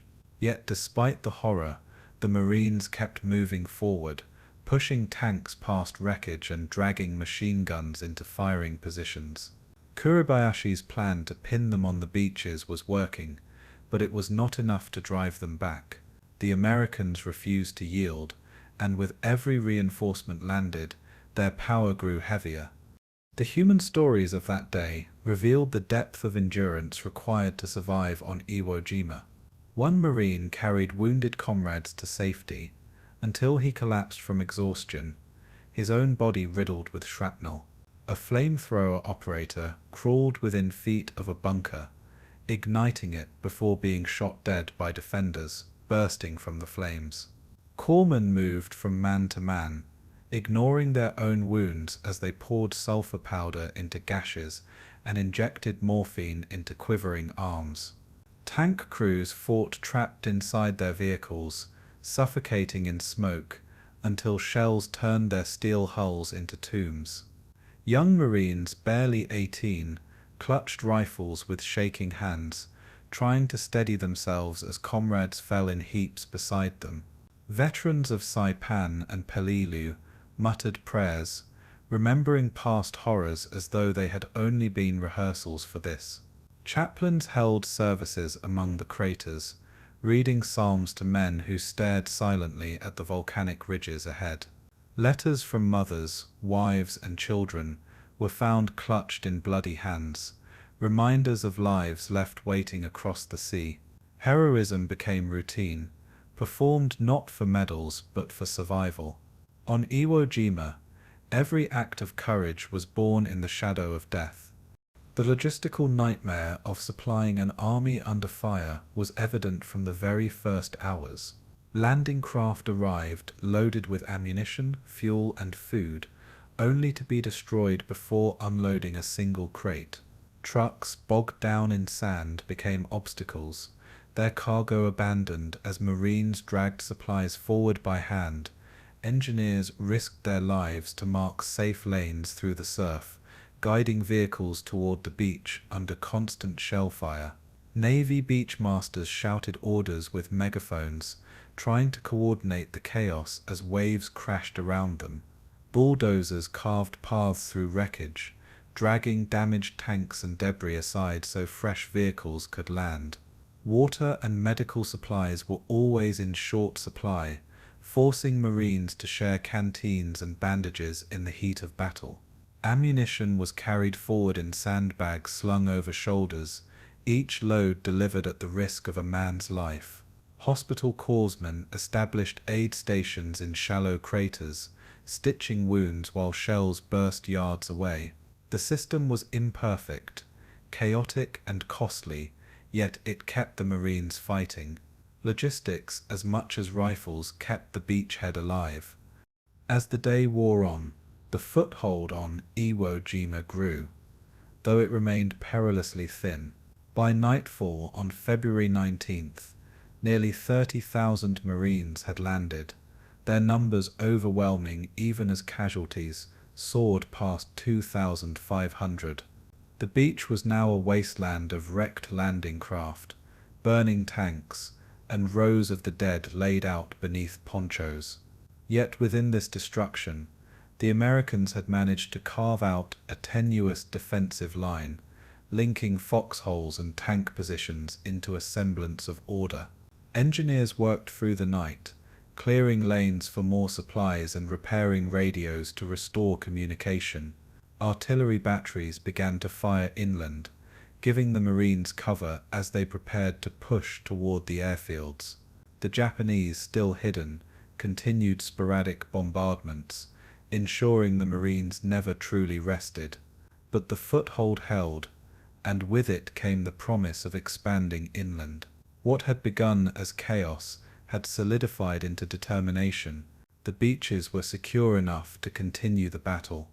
For Kuribayashi, the first day had unfolded almost exactly as planned, yet he knew the Americans were not deterred. He had inflicted thousands of casualties and pinned the Marines to the sand, but he could not stop the tide of reinforcements. His men reported heavy losses in some positions, yet the tunnels ensured that most of the garrison remained intact. The general understood that this was only the beginning, that the true test would come when the Americans pressed inland. Still, he could not deny the scale of the enemy's build-up, the endless flow of men and machines that filled the beaches. Each report confirmed what he already knew: the Americans would not stop, no matter how many they lost. He resolved to fight on, conserving his strength for the battles in the ridges and airfields. For the Marines, the first day had shown them the cost of every yard, yet it had also proved their determination. Both sides prepared for a struggle that would only grow more ferocious. And on the black sands of Iwo Jima, the price of securing the beaches had been paid in full. For the Americans, the true prize on Iwo Jima was not the beaches, but the 3 airfields that sprawled across the island's barren plateau. One lay closest to the landing zones, a strip of crushed volcanic ash that had already launched Japanese fighters against the B-29 bombers of the Marianas. Just beyond it stood Motoyama No. 2, larger and more heavily fortified, the centerpiece of Kuribayashi's defensive plan. A third, incomplete airfield, Motoyama No. 3, sat farther north, awaiting Japanese construction crews who would never finish their work. These runways were more than dirt and ash. They represented lifelines for American bombers crippled on missions over Tokyo. Already, commanders estimated that thousands of B-29s would eventually rely on Iwo Jima as a sanctuary in the storm. To deny Japan these bases and seize them for the United States was the purpose of Operation Detachment. Every Marine understood that their lives were being spent to claim a strip of earth vital to the air war. Yet the Japanese knew it too, and they had fortified the approaches with a savagery designed to halt the advance. The battle for the airfields would prove even bloodier than the beaches. The approach to Motoyama No. 1 led Marines directly into a maze of ridges, bunkers, and concealed artillery. The Japanese had pre-sighted every path, ensuring that advancing infantry would be caught in interlocking fields of fire. Mortar crews hidden in craters dropped shells with uncanny accuracy, pinning men down in the open. Snipers perched in camouflaged pits targeted officers and radio operators, cutting the threads of communication and leadership. Machine gun nests sprayed bursts across the flat approaches, forcing Marines to crawl forward through choking black ash. Tanks tried to provide cover, but many bogged down in the soft ground, their tracks spinning as shells smashed into their armor. Flamethrower teams crept close to pillboxes, unleashing streams of fire that turned bunkers into furnaces, but often they fell before completing their missions. Engineers carried satchel charges into the storm, pressing charges against concrete walls before detonating them in blasts that shook the earth. Progress was measured in yards, each one bought at the cost of shattered units and blood-soaked sand. Motoyama No. 1 became a graveyard before it became a runway. When Marines finally reached the edges of the first airfield, they found it cratered and scorched, a ruin still contested by Japanese defenders. The flat terrain offered no cover, only open ground under constant fire from the ridges beyond. Every attempt to move across the runway invited concentrated barrages of mortar and artillery. Tanks lumbered forward to shield infantry, but they were easy targets on the exposed field, many erupting into flames as shells pierced their sides. Men sprinted across the open, throwing themselves into craters to avoid the hail of bullets. Corpsmen crawled from body to body, dragging the wounded into shallow cover, often sacrificing their own lives in the process. By the end of the second day, Motoyama No. 1 was in American hands, but the cost had been staggering. Companies reduced to fragments clung to the edges of the field, exhausted yet unyielding. Even as flags were planted on its surface, the Japanese continued to shell it from positions farther north. The airfield was captured, but it was far from secure. Beyond it loomed Motoyama. Nota 2, the true heart of the Japanese defences, and it would prove far more difficult to take. Kuribayashi had concentrated his firepower there, surrounding the approaches with tunnels, bunkers, and hidden artillery that commanded every angle of attack. The ridges overlooking the airfield bristled with machine guns, each one invisible until it opened fire.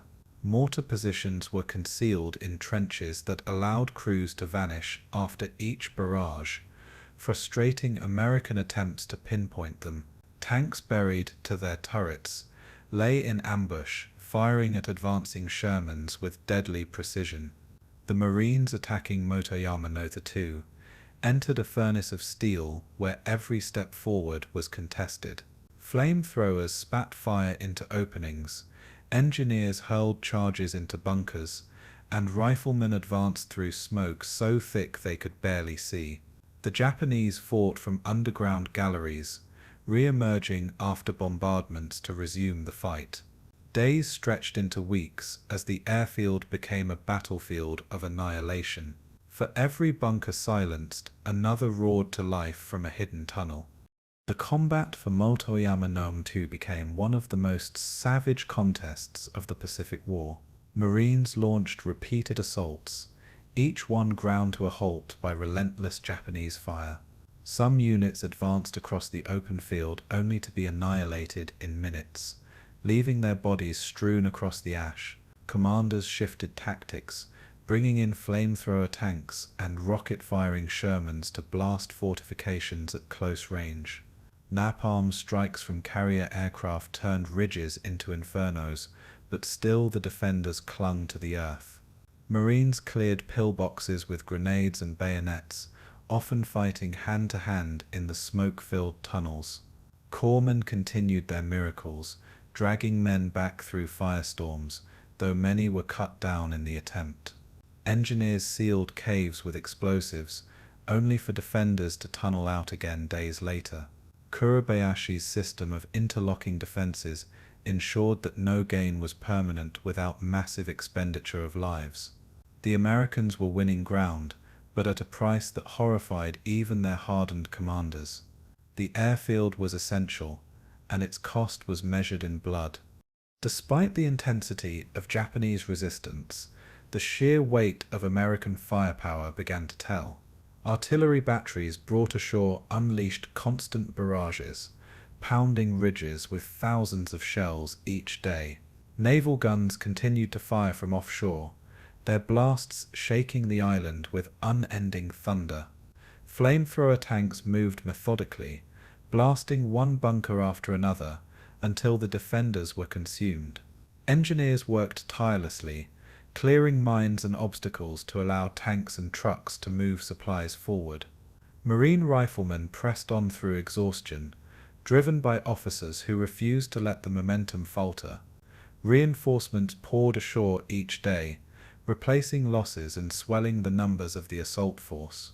Slowly, Motoyama Nome 2 was surrounded, its defenders trapped in a shrinking perimeter of fire.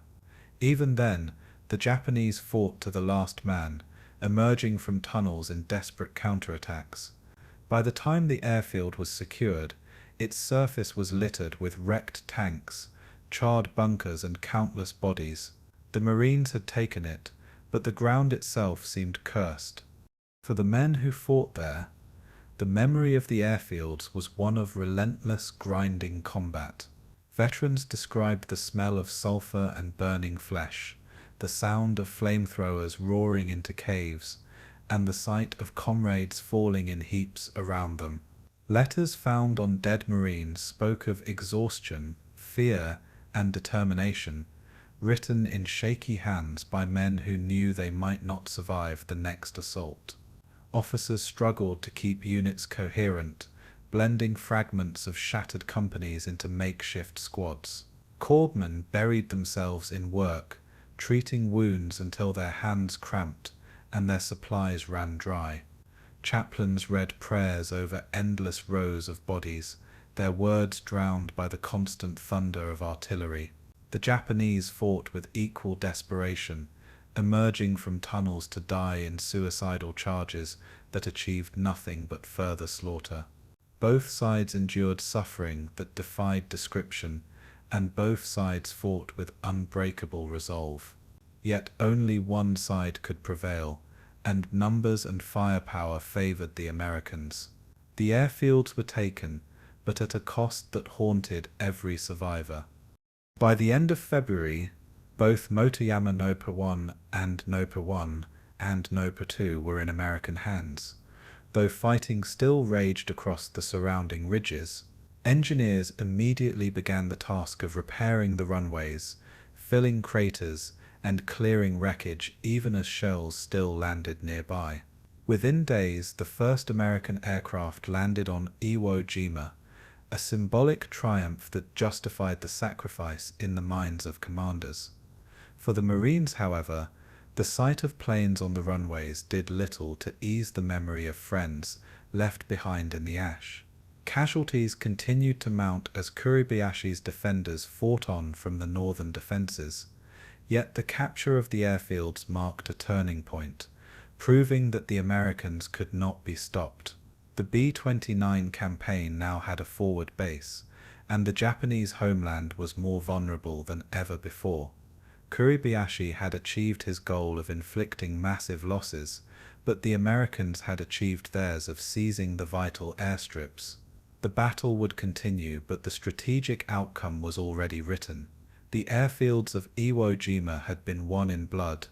At the southern tip of Iwo Jima loomed Mount Suribachi, a dormant volcano rising 554 feet above the sea, its slopes commanding the landing beaches below. To the Marines struggling in the black ash, it appeared less a mountain than a fortress, its silhouette dark against the smoke-filled sky. Japanese engineers had transformed its interior into a honeycomb of tunnels, bunkers, and artillery chambers, all connected beneath the volcanic rock. From its heights, observers could direct mortar and artillery fire with lethal precision, turning the beaches into killing grounds. Machine guns hidden in apertures along its lower slopes raked advancing Marines, while snipers used natural crevices to remain unseen. Naval bombardment had pounded Suribachi for days, but the mountain seemed impervious, its defenders shielded in galleries carved deep within the earth. Every crater and ridge was wired with explosives, every approach covered by overlapping fire.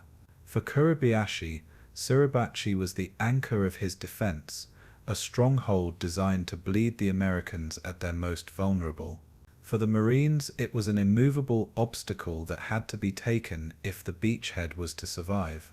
And so the battle for the volcano fortress began. The task of isolating Suribachi fell to the 5th Marine Division, veterans and fresh recruits alike, hardened by the inferno of the beaches. Their orders were to encircle the mountain from east and west, cutting off its defenders before attempting to storm its slopes. The advance was immediately contested by mortars and machine guns, erupting from positions invisible until they fired. Men crawled forward through volcanic ash, dragging themselves into shell craters and shallow ditches for cover. Tanks moved cautiously along the flanks, blasting apertures with point-blank fire, while engineers followed close behind with satchel charges. Flamethrower teams crept forward, igniting bunkers that belched smoke and screams before falling silent. The progress was measured in feet, each yard purchased at the cost of lives, lost to sniper fire and sudden explosions.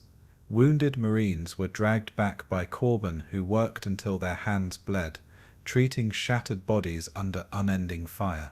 Officers barked orders to keep the momentum alive, knowing hesitation would only bring more casualties. The mountain resisted every step, as though it were alive with fire and steel.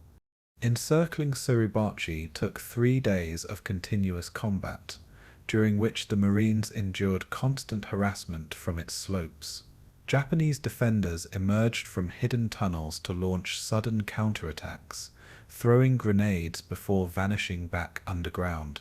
Mortar fire rained with uncanny accuracy as spotters atop the peak directed fire against every concentration of Marines. Engineers blasted cave entrances, only to find the defenders had dug new passages that bypassed the destruction. Tanks fired shell after shell into the rock, often to no effect, their rounds swallowed by the volcanic earth. Riflemen pressed on regardless, clearing one pillbox only to find another waiting beyond it. Corpses littered the ash, Marines and Japanese alike, reminders of the cost of each gain. At night the mountain glowed with burning bunkers and flares, while tracers arced through the darkness like fiery comets. Sleep was scarce, for mortars thudded through the night, and every Marine feared sudden attack from unseen tunnels. By February 22nd, the Americans had sealed the volcano from the island, but its summit still bristled with death. The assault on the slopes began at dawn, as Marines prepared to climb into the heart of the fortress. Platoons moved in tight formations, hugging the ground as machine gun fire snapped over their helmets. Flamethrowers blasted cave mouths, their roaring streams of fire engulfing defenders who fought to the last breath. Grenades exploded inside pillboxes, sending smoke and blood through narrow slits before Marines stormed the ruins with rifles and bayonets. The climb was steep and exhausting, each step sinking into the ash that slid beneath boots and slowed progress. Tanks could not follow onto the slopes, leaving infantry to fight bunker by bunker, cave by cave. Engineers worked under fire, sealing tunnels with dynamite, only to face new gunfire from another hidden aperture. Snipers fired from impossible angles, forcing Marines to crawl forward on their bellies. Corpsmen again performed miracles, treating the wounded in the open with little more than morphine and courage. The mountain consumed men like a living monster, swallowing lives with every step upward. Inside Suribachi, the Japanese garrison fought with fanaticism born of inevitability. Kuribayashi had ordered no retreat, and the defenders accepted death as their destiny. They fired until their guns overheated, then fought with grenades, bayonets, and bare hands in desperate close quarters. The tunnels stank of sulfur, blood, and smoke, and wounded soldiers fought beside the dying in a final frenzy. Many wrote farewell notes on scraps of paper, tucking them into pockets before charging to their deaths. Flamethrowers turned chambers into furnaces, incinerating entire squads who refused to surrender. Demolition charges collapsed galleries, sealing men alive inside the mountain's bowels. Still the resistance did not falter, as new defenders emerged from fresh tunnels to strike at the Marines. It was a defense measured not in strategy, but in sacrifice, each life traded for a few more American casualties. To the defenders, Suribachi was sacred ground, and they meant to die upon it. For the Marines, the climb up Suribachi was a crucible of endurance and terror. Squads advanced through smoke so thick they could barely see the men beside them, guided only by the sound of gunfire and shouted orders. Grenades were tossed endlessly, their explosions echoing off the volcanic walls in deafening repetition. Marines carried satchel charges on their backs, sprinting forward under fire to hurl them into bunkers before diving for cover.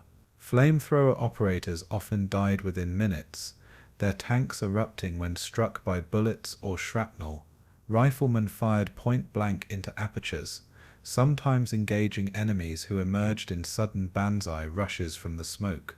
Corpsmen crawled forward with stretchers, dragging the wounded down the slopes as new waves advanced upward. Officers urged their men on, often leading assaults themselves when units faltered under pressure. Every inch upward was won with fire, blood, and courage, a struggle that tested the limits of human endurance. Suribachi's slopes became an altar where sacrifice was the price of progress. By February 23rd, after 4 days of unrelenting combat, Marines finally reached the summit of Mount Suribachi. Small patrols fought their way upward, clearing tunnels and caves as they climbed toward the peak. The last defenders resisted fiercely, firing until they were silenced by grenades and flamethrowers. When the summit was finally secured, Marines gazed out across the island, seeing for the first time the full scope of the battlefield below. The beaches stretched north, crowded with men, vehicles, and wreckage, while smoke drifted from countless craters. The sense of triumph was tempered by exhaustion and the memory of friends left behind on the slopes. Yet the capture of Suribachi was a moment of profound symbolic importance, a victory carved into the heart of the Japanese fortress. It meant the Marines could finally breathe without the volcano's guns looming over their heads. The mountain fortress had fallen, but only at a price measured in thousands of lives. And still, the battle for Iwo Jima was far from over.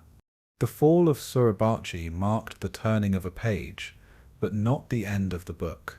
Kuribayashi's defenses still stretched north across the island, a labyrinth of tunnels and ridges that promised even bloodier fighting. The Marines paused only briefly on the peak, for their orders demanded the advance continue without delay. Below, fresh units prepared to push toward Motoyama no Matu, where the Japanese had concentrated their greatest strength. Corpsmen carried the last of the wounded down the slopes, while burial parties marked the bodies of the dead for collection. Flags were raised to signal victory, though gunfire still echoed in the distance, reminding everyone that the war on Iwo Jima was far from finished. Suribachi had been a fortress, but it was only one piece of Kuribayashi's vast design. The Marines had proven they could take the mountain, but the ridges ahead promised an even greater trial. For now the volcano fortress stood silent, its defenders consumed in fire and ash, and in its silence the battle moved northward into the heart of the island. On the morning of February 23, 1945, as Marines battled to secure the last tunnels of Mount Suribachi, a small patrol was ordered to carry a flag to the summit. Lieutenant Harold Schreier of the 2nd Battalion, 28th Marines, led the group of 40 men up the volcano's steep, smoking slopes. They carried rifles and grenades, clearing out pockets of resistance as they advanced, wary of ambushes in the caves. Among them was a single American flag, pulled from a transport ship and carried in Schreier's pack. The climb was treacherous, with loose volcanic ash sliding under their boots and jagged rocks threatening to cut them at every step. Mortars boomed in the distance as Japanese shells continued to fall on the beaches far below. When the patrol reached the peak, they found only scattered resistance, remnants of defenders who had already been destroyed or sealed in tunnels. With the summit finally secured, they searched for a makeshift pole to carry the symbol they bore. A piece of steel pipe, torn from the wreckage of the mountain, was dragged into place. Into that pipe, they tied the stars and stripes. At approximately 10:20 a.m., the small American flag rose above the peak of Mount Suribachi, carried upward by the wind. It was not a grand ceremony, but a simple act performed by tired Marines in the midst of battle. Below, thousands of Marines paused in astonishment as the banner appeared against the sky. From the beaches and landing craft offshore, a roar erupted that carried across the island. Men cheered, clapped helmets against rifles, and wept openly at the sight of the flag snapping in the volcanic wind.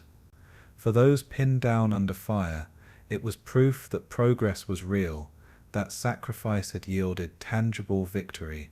To men surrounded by death, the sight of the flag was a lifeline to hope and purpose. On hospital ships offshore, wounded Marines lifted their heads as word spread that Suribachi had fallen. Commanders aboard transports saluted quietly, knowing the mountain had been the key to the landing beaches. For a moment amidst the carnage, the flag gave every Marine on Iwo Jima a reason to fight on. The symbolism of that small flag was immediate and powerful, radiating across the entire invasion force. For For the men who had clawed through ash and machine gun fire, it became a beacon that their struggle had meaning. The beaches were still littered with bodies, but now the survivors could look up and see the flag of their nation standing tall above the island. It reminded them that the United States had come not just to fight, but to endure and to prevail. Marines shouted to each other across the chaos, pointing at the peak and cheering even as shells exploded around them. Tank crews honked horns and waved from their hatches, their soot-covered faces breaking into grins. The sound of cheering reached the ears of Japanese defenders hidden in tunnels, though it did nothing to shake their resolve. For the Americans, the flag was more than cloth. It was the promise that no sacrifice would be forgotten. It bound men together across foxholes, units, and divisions in a shared surge of morale. In that moment, the flag became as vital as any weapon. Yet the raising of the flag was not without its complications. Secretary of the Navy James Forrestal, watching from the beachhead, remarked to Marine General Holland Smith that the raising of the flag on Suribachi meant a Marine Corps for the next 500 years. Forrestal requested the flag as a personal souvenir, a request that infuriated the Marines who had fought and bled for it.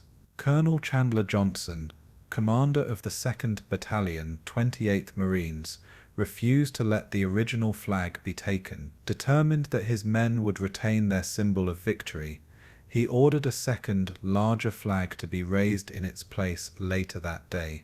Johnson's decision was practical as much as symbolic, for the larger flag would be visible from every corner of the island. Marines scoured wreckage for another pole, finding one suitable to hold the larger banner.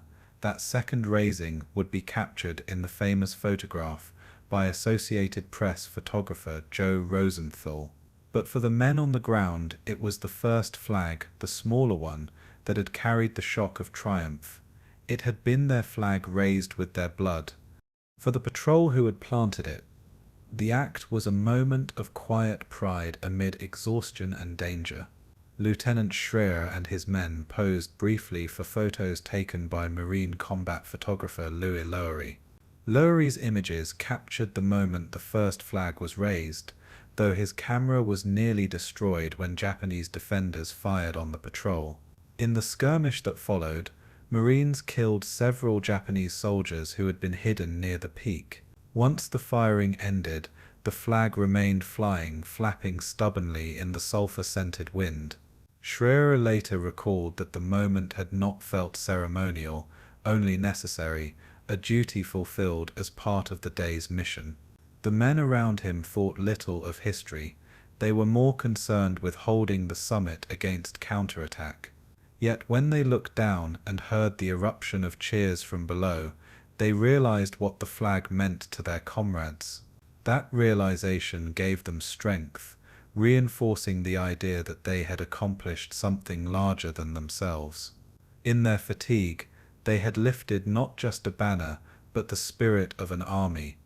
For Marines below, the sight of the flag transformed the battlefield into something bearable. Men pinned down in foxholes pointed and shouted to one another, their spirits lifted as the cloth whipped in the wind. Corpsmen tending the wounded looked upward, drawing resolve from the banner against the volcanic sky. Officers shouted for their men to rally, using the flag as proof that victory was possible. Tanks rolled forward with renewed confidence, their guns firing into ridges that seemed less invincible. Veterans of Tarawa and Saipan, hardened by loss, admitted that the sight brought tears to their eyes. For the youngest Marines, many just out of school, the flag was a reminder that they were part of something historic. It gave them courage to rise from cover and push forward into the storm of fire. The sound of cheers was carried on the wind across the beaches, blending with the thunder of guns. In that moment, the will to endure was renewed. The Japanese defenders on Suribachi fought on, even as the flag flew above them. Snipers fired from hidden crevices, forcing Marines to duck as they moved along the summit. Mortars still landed on the beaches. though their accuracy waned as American firepower increased. For Kuribayashi, the loss of Suribachi was a blow, but not a fatal one, for the bulk of his defences lay in the northern ridges. Yet he understood the symbolic weight of the moment, and his orders emphasized continued resistance elsewhere. The Japanese soldiers who saw the flag flying above the mountain knew their fate was sealed, but they fought with the same determination. Some tried to launch desperate counterattacks, charging from tunnels with grenades, only to be cut down. Others remained hidden, firing sporadically until flamethrowers ended their lives. Even in defeat, Suribachi consumed lives on both sides until it was completely secured. The flag may have flown, but the mountain was not yet silent. For the Marines, however, the first flag raising marked a turning point in the psychological war of Iwo Jima. It gave meaning to the chaos, transforming black ash and sulfur into ground worth dying for. The sight of it reminded every man that he was part of a cause greater than his own survival. In letters later written home, Marines described the moment as one of the few sparks of hope in the Inferno. Journalists recorded the cheers, noting that even the wounded lifted themselves to see it before collapsing again. On ships offshore, sailors pointed and celebrated, passing binoculars from hand to hand. For commanders, it was a symbol of momentum, proof that their men could overcome even the most impregnable fortress. For the Japanese, it was a grim reminder that the Americans would not be broken. In that single act, the battle for Iwo Jima shifted from despair to determination. The flag had done what no shell or bullet could. It had lifted the human spirit. On the afternoon of February 23rd, 1945, a second flag was carried up the slopes of Mount Suribachi. Larger than the first and intended to be seen across the entire island, Colonel Chandler Johnson had ordered the replacement after refusing to surrender the original flag to Secretary of the Navy, James Forrestal. Marines searched the wreckage of the beachhead for a suitable pole, eventually finding a heavy pipe strong enough to bear the weight of a larger banner. Sergeant Michael Strank led a small group of men tasked with raising the flag, accompanied by Associated Press photographer Joe Rosenthal and Marine combat photographers. The group made its way up the mountain under sporadic fire, carrying the flag and pipe with determination. When they reached the summit, the smaller flag was lowered, and preparations began for the second raising. Rosenthal, aware of the moment's significance, adjusted his position to capture the event. At precisely 1 p.m., the Marines heaved the pipe upright, their bodies straining against the wind. Rosenthal clicked his shutter just as the flag tilted skyward, freezing the moment forever.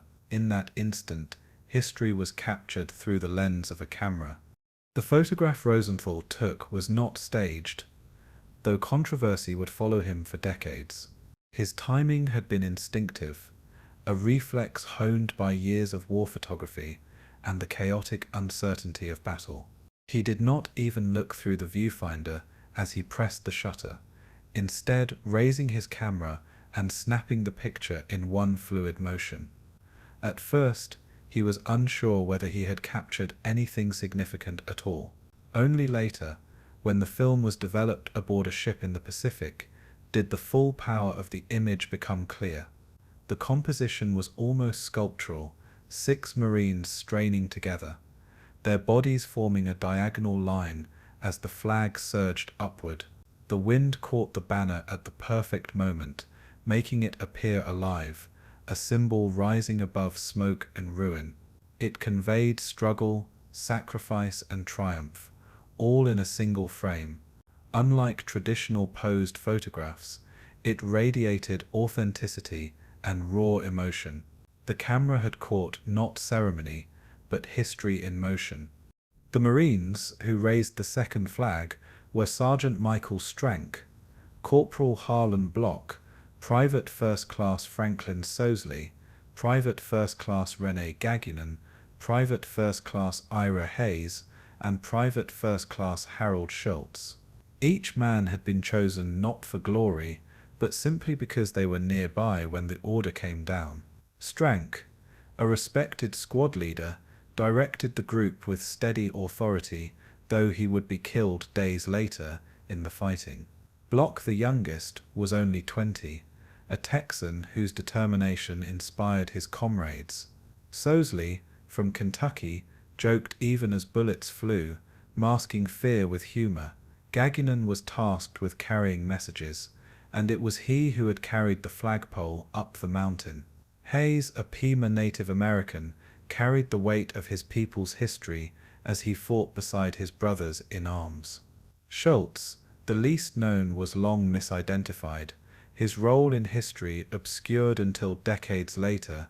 Together they were ordinary Marines in an extraordinary moment. None imagined their act would become immortal.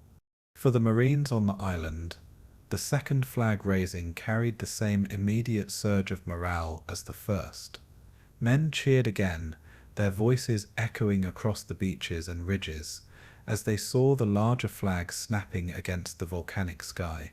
Unlike the first, this banner was visible to every corner of the battlefield, a defiant proclamation that Suribachi was secure.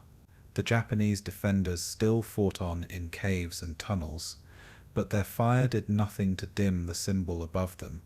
On the beaches, officers pointed to the flag as proof of progress, urging their exhausted men to push forward. Corpsmen raised their heads from treating the wounded, smiling despite the carnage around them. Journalists scribbled frantically, realizing they had witnessed a moment that would define the war. Chaplains prayed beneath the sight, seeing in the flag not only victory, but the lives of those who had given everything to raise it. The Marines, weary and bloodied, now had a symbol to rally around. The battle raged on, but hope had been planted in volcanic ash. When Rosenthal's photograph reached the United States, it ignited a wave of emotion unlike anything seen before in the war. Published by the Associated Press, the image appeared on front pages across the nation within days. Families who had sons fighting in the Pacific wept at the sight, seeing not strangers but reflections of their own children. The photograph was hailed as proof of American determination, a visual representation of sacrifice and unity. President Franklin Roosevelt called it a symbol of national purpose, and newspapers described it as the picture that says everything. The timing was crucial, for the American public had grown weary of war and its endless toll of casualties. The flag raising offered not only pride, but reassurance that victory was possible, that the sacrifices had meaning. Posters of the image spread across cities, hung in shop windows and factories. It gave the home front a tangible link to the battlefield, a reminder of why the war was being fought. In an age before television, the photograph became the nation's most powerful storyteller. Rosenthal's image would quickly transcend journalism, becoming art, propaganda, and legend all at once. The US government seized upon its power, using it as the centerpiece of the Seventh War Loan Drive.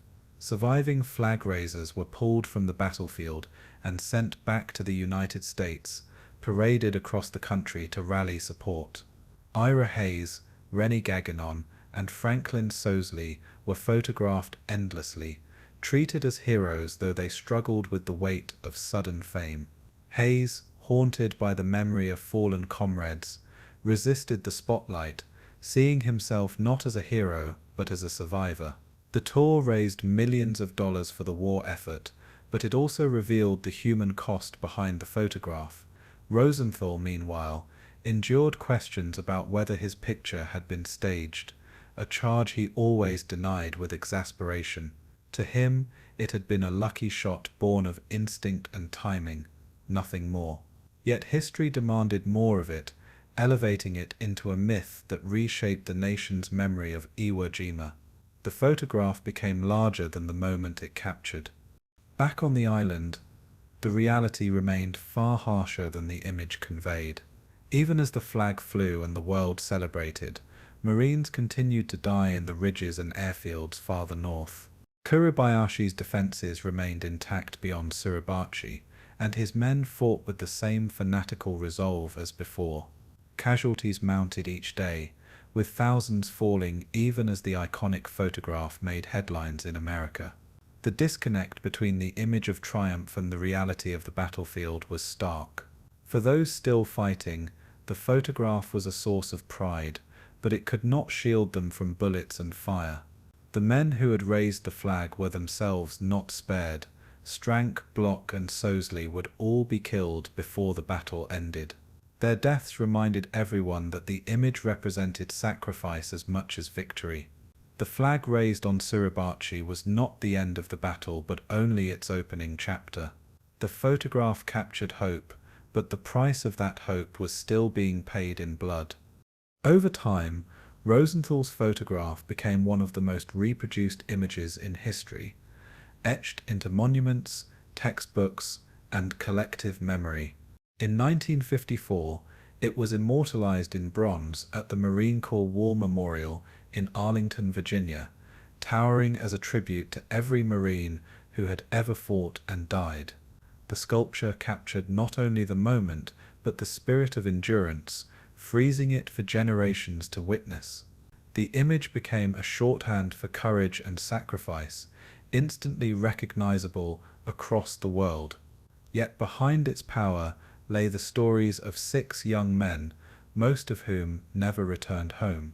It reminded Americans that history is often shaped not by grand strategies, but by fleeting instants of humanity.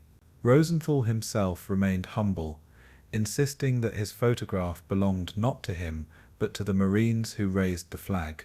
The image was theirs, born from their struggle on volcanic ash and sulfur. For the world, it was a symbol of victory. For those who were there, it was a symbol of survival. With Mount Suribachi secured, and the southern beaches under control, the battle for Iwo Jima shifted toward the northern half of the island. Here the terrain became even more forbidding, an expanse of jagged ridges, volcanic plateaus, and ravines carved into the earth like scars. Unlike the visible fortress of Suribachi, the northern defences were hidden within the land itself, invisible until they erupted in fire. General Kuribayashi had concentrated the bulk of his 20,000 men in this region, determined to exact the highest toll possible. His tunnels stretched for miles, linking bunkers, artillery chambers, and hidden barracks into one vast subterranean city. Every ridge was fortified, every crater weaponized, and every approach covered by pre-sighted fields of fire. The Marines advancing northward knew they were marching into the heart of the Japanese trap. Here the battle would not be decided in swift maneuvers, but in a grinding war of attrition. For weeks, every step forward would demand blood, sweat, and sacrifice. And in the northern strongholds, the island itself seemed to fight back. Kuribayashi's defensive design was unlike anything the Americans had faced before. Rather than concentrating men in obvious strongpoints, he spread them throughout interlocking positions that supported one another with overlapping fire. A machine gun nest silenced in one crater would be covered by mortars hidden 100 yards away. A bunker destroyed by flamethrowers could be reinforced by troops emerging from tunnels behind the Marines. Every attempt to isolate and destroy a position risked exposing the attackers to fire from multiple directions. The Japanese artillery, buried deep beneath layers of rock, remained invisible until it thundered, then disappeared again behind steel shutters. Mortars, more numerous than in any previous battle, pounded Marines with relentless barrages that turned open ground into killing fields. Snipers fired from tiny apertures, their positions impossible to detect until after the damage was done. Each weapon was part of a larger web, carefully planned to bleed the Americans white. Kuribayashi had abandoned suicidal charges in favor of calculated endurance. His men would die, but they would take as many Marines with them as possible. The Marines of the 3rd, 4th, and 5th Divisions bore the weight of this advance. Companies already depleted on the beaches were thrown into the ridges, where every day meant fighting the same positions over and over again. Flamethrowers became the weapon of choice, their searing streams of fire flushing defenders from caves in terrible bursts. Satchel charges and grenades followed, collapsing tunnels or incinerating chambers filled with smoke and screams. Tank infantry teams worked in tandem, Shermans blasting openings into the rock, while riflemen advanced behind their armored cover. Engineers used bulldozers under fire to seal caves, only to see new tunnels appear elsewhere by nightfall. The Marines adapted by creating corkscrew and blowtorch tactics, a brutal method of clearing each position with fire, demolition, and sheer persistence. Yet for every position destroyed, more defenders waited deeper underground. The battle was less a matter of conquest than of excavation, as though the Marines were digging the Japanese out of the island itself. Progress was real, but it was agonizingly slow. Life in the northern strongholds was a nightmare for both sides. Marines lived in foxholes dug into the ash, constantly under mortar fire that fell without warning, day and night. Food and water were rationed, and many survived on cold rations eaten hastily between attacks. The volcanic ash clung to everything, filling rifles, lungs, and wounds, turning even small cuts into infections.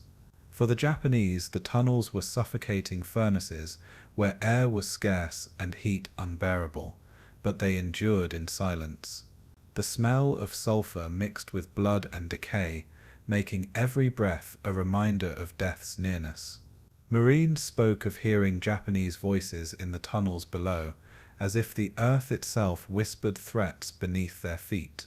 Sleep was rare, interrupted by sudden counterattacks launched from unseen openings. Corpsmen worked endlessly, patching wounds, amputating shattered limbs, and praying over men they could not save. Chaplains moved from foxhole to foxhole, offering words of comfort in a battlefield that seemed devoid of mercy.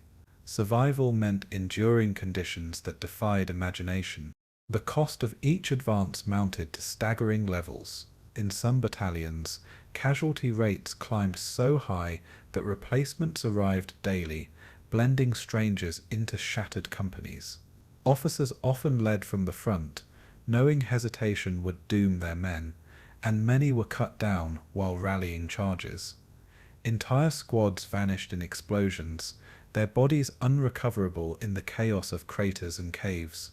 Corpsmen earned fame for bravery, crawling through open ground to reach the wounded, dragging them back under sheets of fire.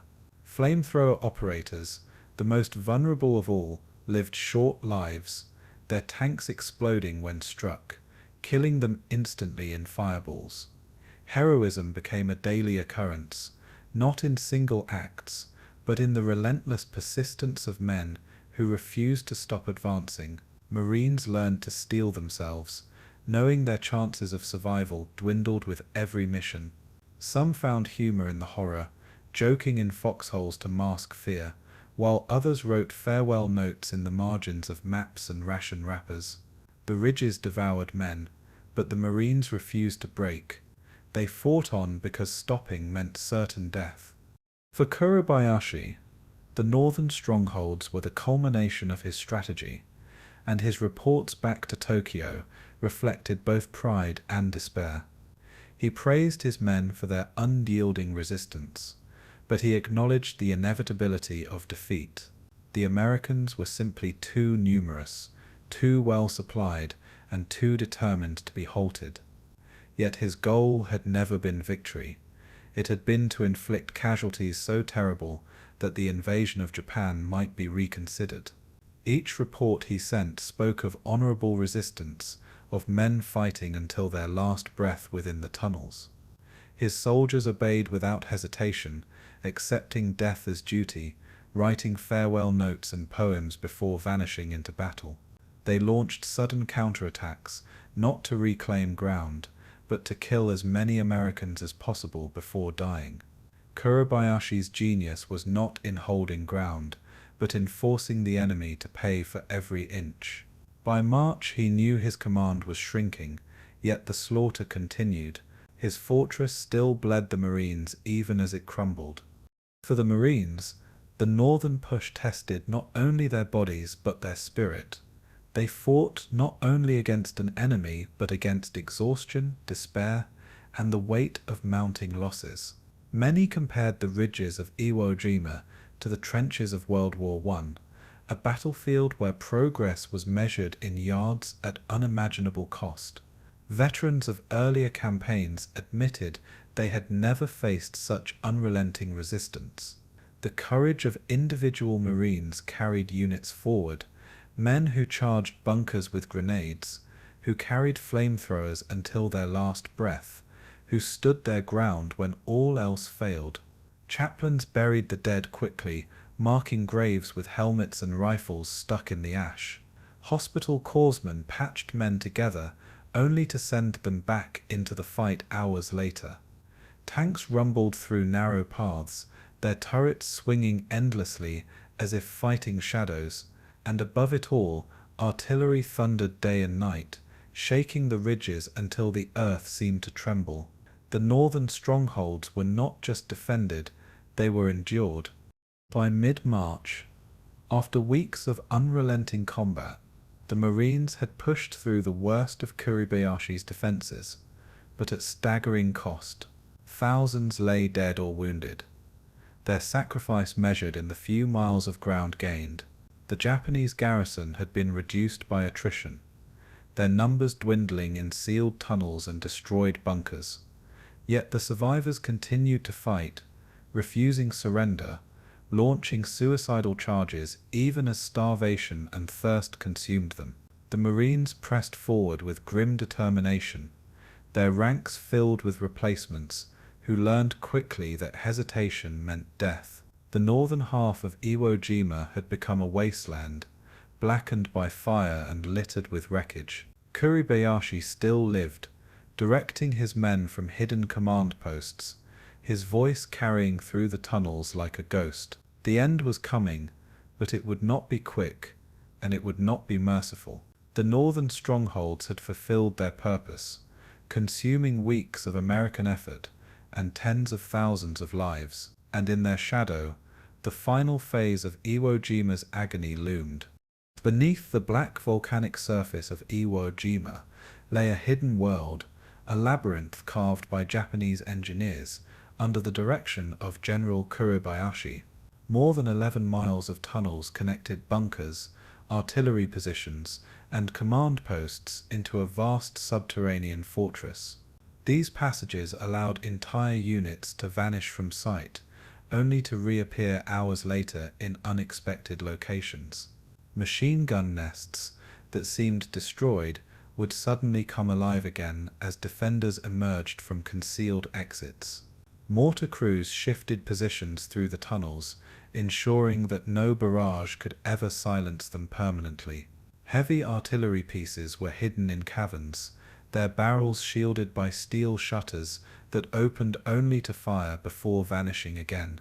Ventilation shafts disguised as rocks or shrubs kept the system breathable, though the air remained hot and sulphurous. The result was an enemy that seemed immortal, disappearing into the earth when attacked and re-emerging to kill anew. To the Marines, it was as if the island itself had become their opponent. To Kuribayashi's men, the underground was both fortress and tomb. Fighting in this subterranean maze was a nightmare beyond imagination. Marines advancing across ridges often stumbled upon tunnel entrances disguised as craters, only to face sudden bursts of gunfire. Clearing these strongholds demanded brutal tactics, and engineers became the tip of the spear. Flamethrower teams were brought forward to burn defenders from caves, their weapons spewing liquid fire that roared like dragons into the darkness. Satchel charges followed, heavy packs of explosives hurled into openings before detonating with deafening force. Engineers sealed entrances with bulldozers and dynamite, collapsing tunnels on the defenders trapped within. Yet the Japanese often countered by digging new exits, emerging behind the Marines in sudden attacks. Riflemen and grenadiers had to cover every engineer, fighting off defenders who refused to surrender even when entombed. Corpsmen crawled into the smoke-filled entrances to drag back wounded men choking from fumes and shrapnel. Each engagement was a savage test of endurance, fought not in open fields but in claustrophobic pits of ash and fire. The battle underground was a war within a war. The terror of subterranean combat was amplified by the environment itself. Inside the caves, heat reached unbearable levels, often exceeding 120 degrees Fahrenheit. The air was thick with dust, smoke, and the choking fumes of burning fuel, suffocating anyone who lingered too long. The light from flashlights and flares flickered against jagged walls, casting shadows that played tricks on men's nerves. Marines described hearing whispers in the darkness, Japanese voices echoing through the tunnels like ghosts. Defenders used the darkness to their advantage, launching sudden ambushes at point-blank range. Bayonet fights erupted in the confined spaces, where there was no room to maneuver and no time to think. Grenades detonated in chambers no larger than a bedroom, their blasts deafening those who survived. The smell of burned flesh lingered long after flamethrowers cleared a position, a stench that haunted Marines for the rest of their lives. Underground there was no front line, only chaos. The battle beneath Iwo Jima was fought in shadows and silence, broken only by sudden eruptions of violence. Kuribayashi's men endured the same hell, living and fighting in tunnels that offered safety but little comfort. Their days were spent in darkness, punctuated by the thunder of explosions overhead and the screams of comrades in burning chambers. Food was scarce, and water was rationed to a trickle, leaving men dehydrated as they fought. Many wrote farewell notes by the dim light of oil lamps, hiding them in their uniforms for discovery after death. They shared caves with the wounded and dying, whose moans filled the air as medics struggled with minimal supplies. Japanese officers reminded them constantly that surrender was not an option, that honor demanded their deaths in defense of the emperor. Some soldiers emerged from tunnels in suicidal counterattacks, charging into fire with grenades clutched to their chests. Others remained hidden until Marines approached, then detonated explosives to kill both themselves and their enemies.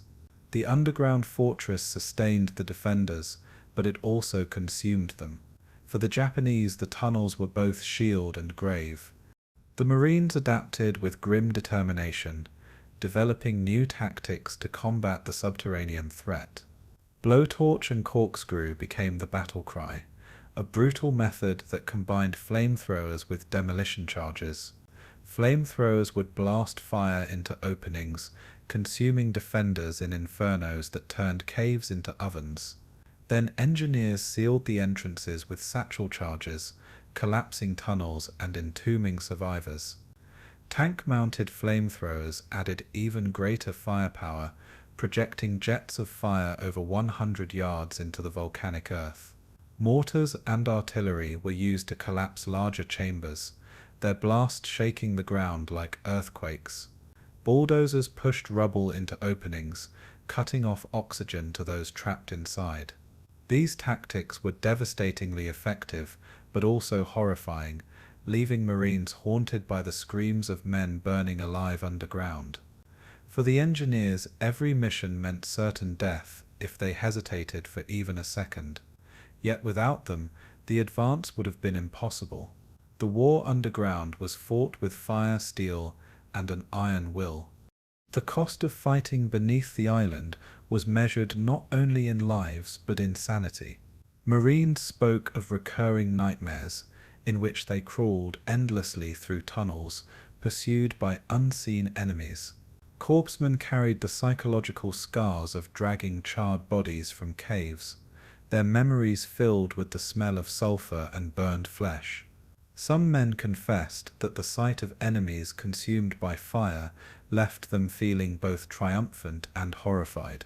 The Japanese endured their own psychological torment, living in perpetual darkness and knowing each day might be their last. Letters recovered after the battle revealed soldiers writing of suffocating smoke and the despair of dying unseen beneath the earth. Yet despite this suffering, neither side faltered, and the battle underground dragged on relentlessly. For the Americans, it was a mission to eliminate every hidden gun and tunnel. For the Japanese, it was a duty to fight until the last man fell. Beneath Iwo Jima, humanity was stripped bare. What remained was endurance in its rawest form. The brutality of subterranean combat produced countless acts of heroism, many of which were never recorded. Flamethrower operators pressed forward even as bullets struck their tanks, choosing to die advancing rather than retreating. Engineers carried explosives on their backs through firestorms, hurling them into openings seconds before detonation. Riflemen stormed chambers filled with smoke, bayonets fixed, knowing the odds of survival were slim. Corpsmen crawled into collapsed tunnels to reach the trapped, often suffocating themselves in the attempt. Officers led from the front, pointing out targets and rallying men under fire, only to fall moments later. Marines passed ammunition from hand to hand in the darkness, keeping guns firing when supply lines broke down. Even Japanese soldiers fought with extraordinary resolve, launching desperate ambushes that stunned their enemies with ferocity. The battle underground revealed the raw extremes of human courage and desperation. It was war reduced to its most primal state, fought face to face in fire and smoke. Each act of valor was swallowed by the darkness as quickly as it occurred. By mid-March, the tunnel system had been shattered piece by piece, but at enormous cost to both sides. Thousands of Marines had fallen in the process, many killed in sudden blasts or consumed in infernos underground. Tens of thousands of Japanese defenders had perished, most sealed forever in the chambers they had dug with their own hands. The island was still far from secure, but the collapse of the tunnel network marked a turning point. Engineers, exhausted and haunted, continued to blow open caves as the advance moved northward. The Marines pressed on, carrying with them the scars of subterranean combat that would never heal. Kuribayashi's strategy had succeeded in prolonging the battle and magnifying its cost, but even his fortress beneath the earth could not halt the American advance. The tunnels became tombs, the bunkers became ruins, and the men who fought within them became memories. The battle underground was over, but its echoes lingered in every survivor's mind, and above the ground, the slaughter still raged across Iwo Jima. The Battle of Iwo Jima would earn more medals of honor than any other battle in American history, a testament to the extraordinary acts of valor forged in its Inferno. Out of the 82 medals awarded to Marines throughout the Second World War, 27 came from this single island.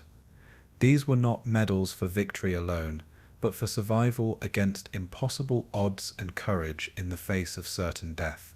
Men hurled themselves into bunkers with grenades, knowing they would not live to see the explosion. Others shielded comrades with their own bodies, accepting death to spare another. Corpsmen earned recognition for charging into machine gun fire, dragging the wounded back one by one. Officers rallied shattered units, standing in open ground as bullets sliced the air around them. Tank crews continued to fire until engulfed in flames, refusing to abandon their positions. Each act was an individual flame in the larger firestorm of the battle. Together they illuminated the human cost of Iwo Jima's conquest. Among the most celebrated heroes was Gunnery Sergeant John Basilone, already a legend from Guadalcanal, who led his men with fearless resolve. On Iwo Jima, Basilone charged forward under heavy fire to destroy a Japanese blockhouse with grenades and satchel charges. Later, he guided a tank through a minefield, clearing a path for the Marines despite the danger to himself. He was killed shortly after, struck down by mortar fire, but his actions saved countless lives in those crucial hours. Basalone's death shocked the Marines who revered him as an indomitable figure, yet his legend only grew in the retelling. His Medal of Honor had already been earned years before, but his Navy Cross from Iwo Jima cemented his legacy. He represented the spirit of the ordinary Marine elevated by extraordinary courage. Basalone's sacrifice was a reminder that even the strongest were not spared by the island's fury. His story lived on in the memory of every man who fought beside him. On Iwo Jima, even legends could fall.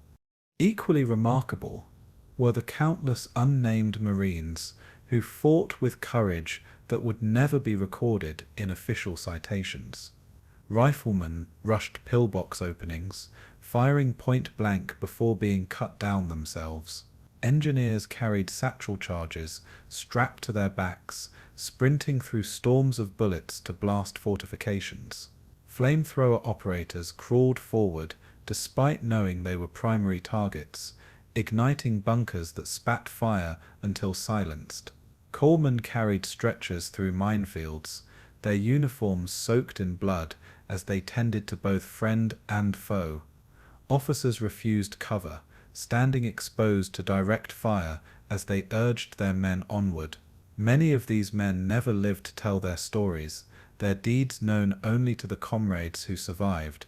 Their courage was not lessened by anonymity, for it was carved into the island's very soil. Each crater bore witness to men who fought with every ounce of strength, only to vanish in the smoke.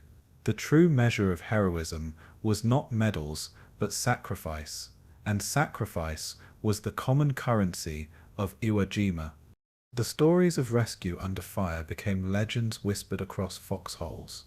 Marines threw themselves into the open to drag comrades back from kill zones, ignoring their own wounds in the process. Some carried men on their shoulders for hundreds of yards, collapsing only after delivering them to safety. Others returned again and again to retrieve the wounded, defying the odds until a final burst of fire cut them down. Corben were especially revered, moving through battlefields like angels of mercy, armed with nothing more than bandages and morphine. Many Corben died with syringes still in their hands, struck down as they knelt beside the wounded. Fellow Marines often spoke of them with awe, insisting their bravery equaled or surpassed that of any combat soldier. For the wounded, a Corben's hand was often the last touch they felt, a final comfort in the chaos. Stories of rescue, sacrifice, and selflessness carried through the ranks, giving men courage to continue fighting. On Iwo Jima, saving a comrade was as heroic as seizing ground. Heroism was not confined to the young, for seasoned veterans carried the burden of leadership with equal valor. Officers who had fought on Saipan and Pelidio led their men with a grim determination born of experience. They knew the cost of hesitation, and often placed themselves at the front to keep momentum alive. Many fell while waving their men forward, pistols in hand shouting above the roar of fire. Non-commissioned officers, the backbone of the corps, stepped into command roles as casualties decimated the officer ranks. These sergeants and corporals often held fragmented units together with sheer willpower. Their leadership was less about orders and more about example, advancing under fire when others faltered. Men followed them because they embodied the very courage they demanded. When they fell, replacements stepped up without hesitation, filling the gap with equal bravery. On Iwo Jima, leadership was defined not by rank but by sacrifice. Every act of command was written in blood.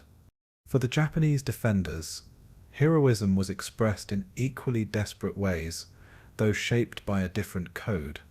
Soldiers fought from burning bunkers until consumed, refusing to abandon their posts even when escape was possible.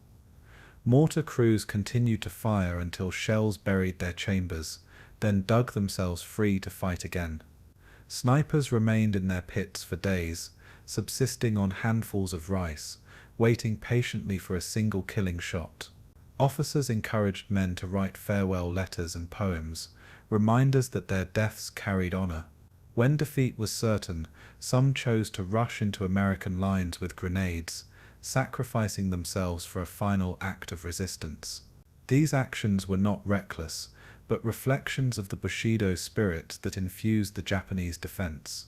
Their courage was measured not in survival, but in death, a philosophy alien to the Marines who faced them.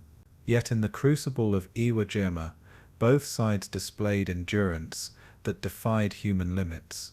Heroism, though defined differently, was abundant on both sides of the battlefield, and in that shared sacrifice, the horror of war revealed its tragic symmetry. The cost of courage was staggering, for every act of valor left scars on those who survived. Marines who rescued comrades often carried guilt for the ones they could not save. Corpsmen who patched wounds remembered forever the faces of men who died in their arms. Survivors of bunker assaults spoke of the screams of burning enemies, sounds that echoed in nightmares for the rest of their lives. Officers who lost entire platoons struggled with the weight of responsibility, questioning every decision made in the chaos. For the Japanese, courage meant annihilation, and the survivors faced the despair of outliving comrades who had chosen death. Heroism was not a shield against trauma, but often a deeper source of it. Yet it was precisely these acts that gave the battle meaning, transforming suffering into purpose. Without courage, the Marines could not have survived the Inferno. Without sacrifice, the island could never have been taken. Heroism and loss were inseparable on Iwo Jima. By the end of the battle, the stories of valor were countless, woven into the fabric of Marine Corps history. Some were immortalized in Medal of Honor citations, carved into official records for generations to remember. Others remained unrecorded, carried only in the memories of comrades who lived to tell them. Together they painted a portrait of men pushed to the limits of endurance and beyond. Iwo Jima became a shrine to their sacrifice, its black sands sanctified by blood and courage. For the United States, these stories became part of the nation's identity, symbols of resolve in the darkest of moments. For the men who fought there, they were simply the truth of survival, acts performed because there was no other choice. Heroism was not sought but forced by the demands of war, and on Iwo Jima the Inferno demanded more than any battle before it. The cost of victory was written in courage, and courage was paid for in blood.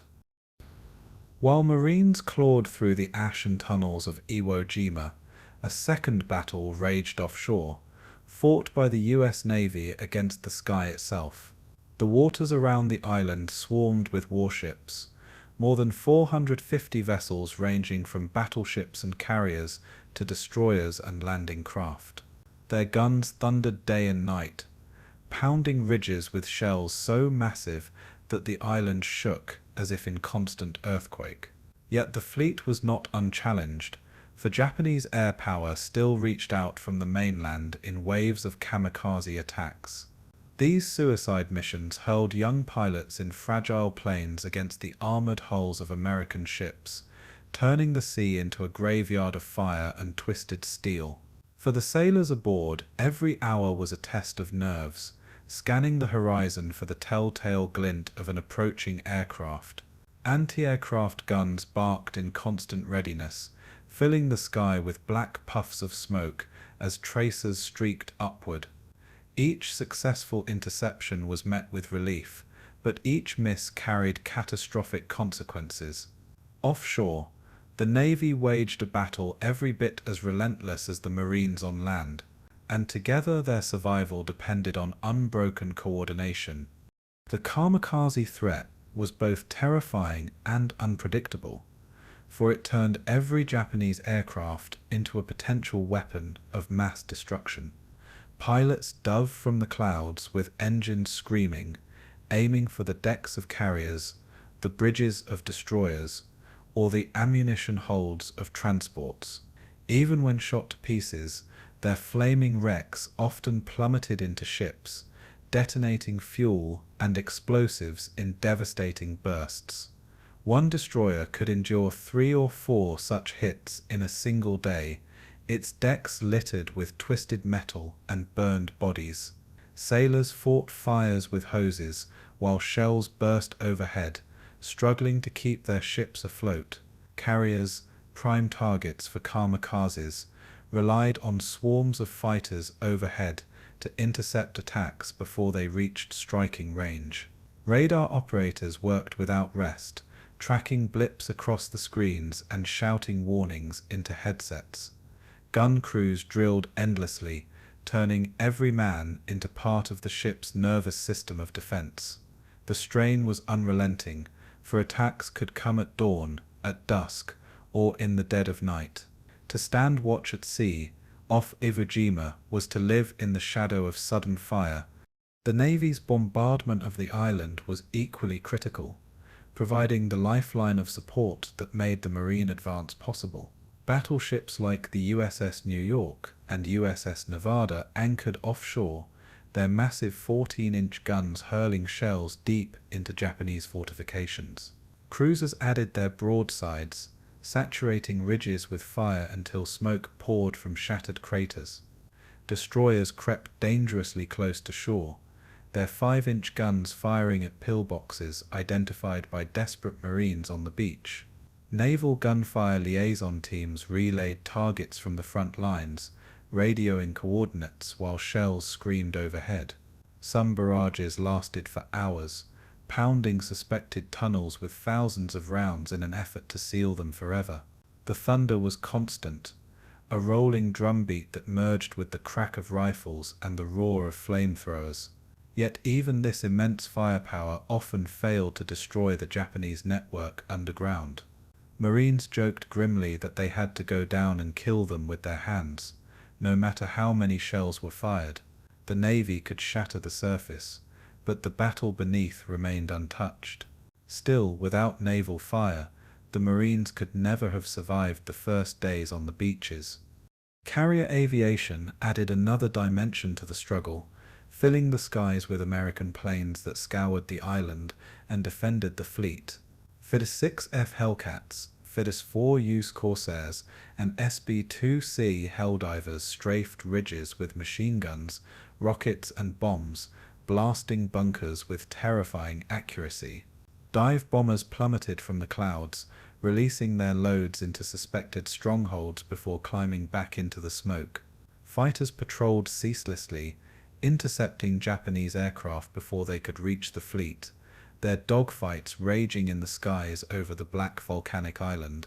Pilots flew multiple sorties a day, their bodies pushed to exhaustion by the endless tempo of battle. Mechanics worked through the night on carrier decks, repairing planes riddled with bullet holes or burned by near misses. Every sortie launched from the decks above the Pacific was part of a carefully choreographed rhythm of war. For Marines pinned down on the ground, the sight of friendly aircraft overhead was a reassurance that they were not alone. For sailors watching from the decks, each returning plane was a symbol that their lifeline in the skies remained unbroken. Air, sea and land fought as one machine, each part dependent on the others.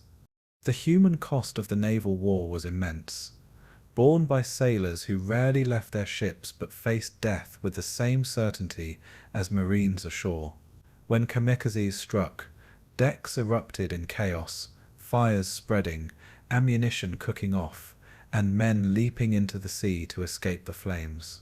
Rescue crews pulled survivors from burning compartments, many so badly wounded that their flesh peeled from their bones. Chaplains prayed over rows of bodies laid out under tarps, their prayers mingling with the hiss of hoses dousing flames. Survivors often returned to their stations within hours, bloodied and bandaged, continuing the fight without hesitation. For young sailors, many in their teens, the battle was a baptism of fire that aged them overnight. Letters home described nights without sleep, days of constant explosions, and the haunting fear of seeing friends vanish in fireballs.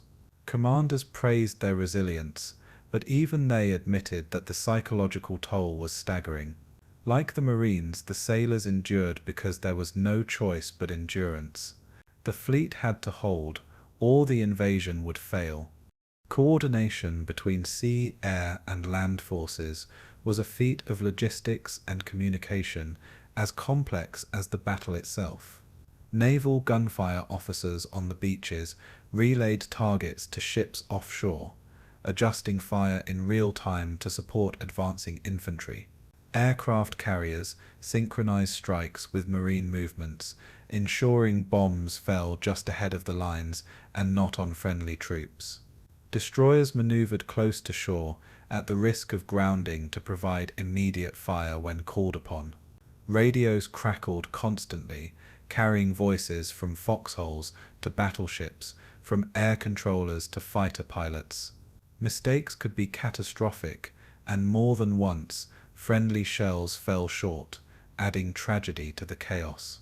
Yet for all the risks, the system worked with remarkable precision, binding together three elements of warfare into a single hammer strike. Without the Navy and its floating arsenal, the Marines would have been stranded on volcanic sand. Without the Marines holding the beaches, the Navy's bombardments would have been meaningless. Together, their coordination was the difference between survival and annihilation.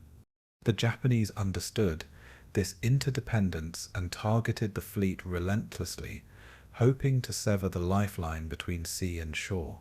Kamikaze squadrons launched from Kyushu and Formosa, flying hundreds of miles to hurl themselves against the armada. Submarines lurked in the waters, seeking to torpedo transports and supply ships critical to sustaining the invasion.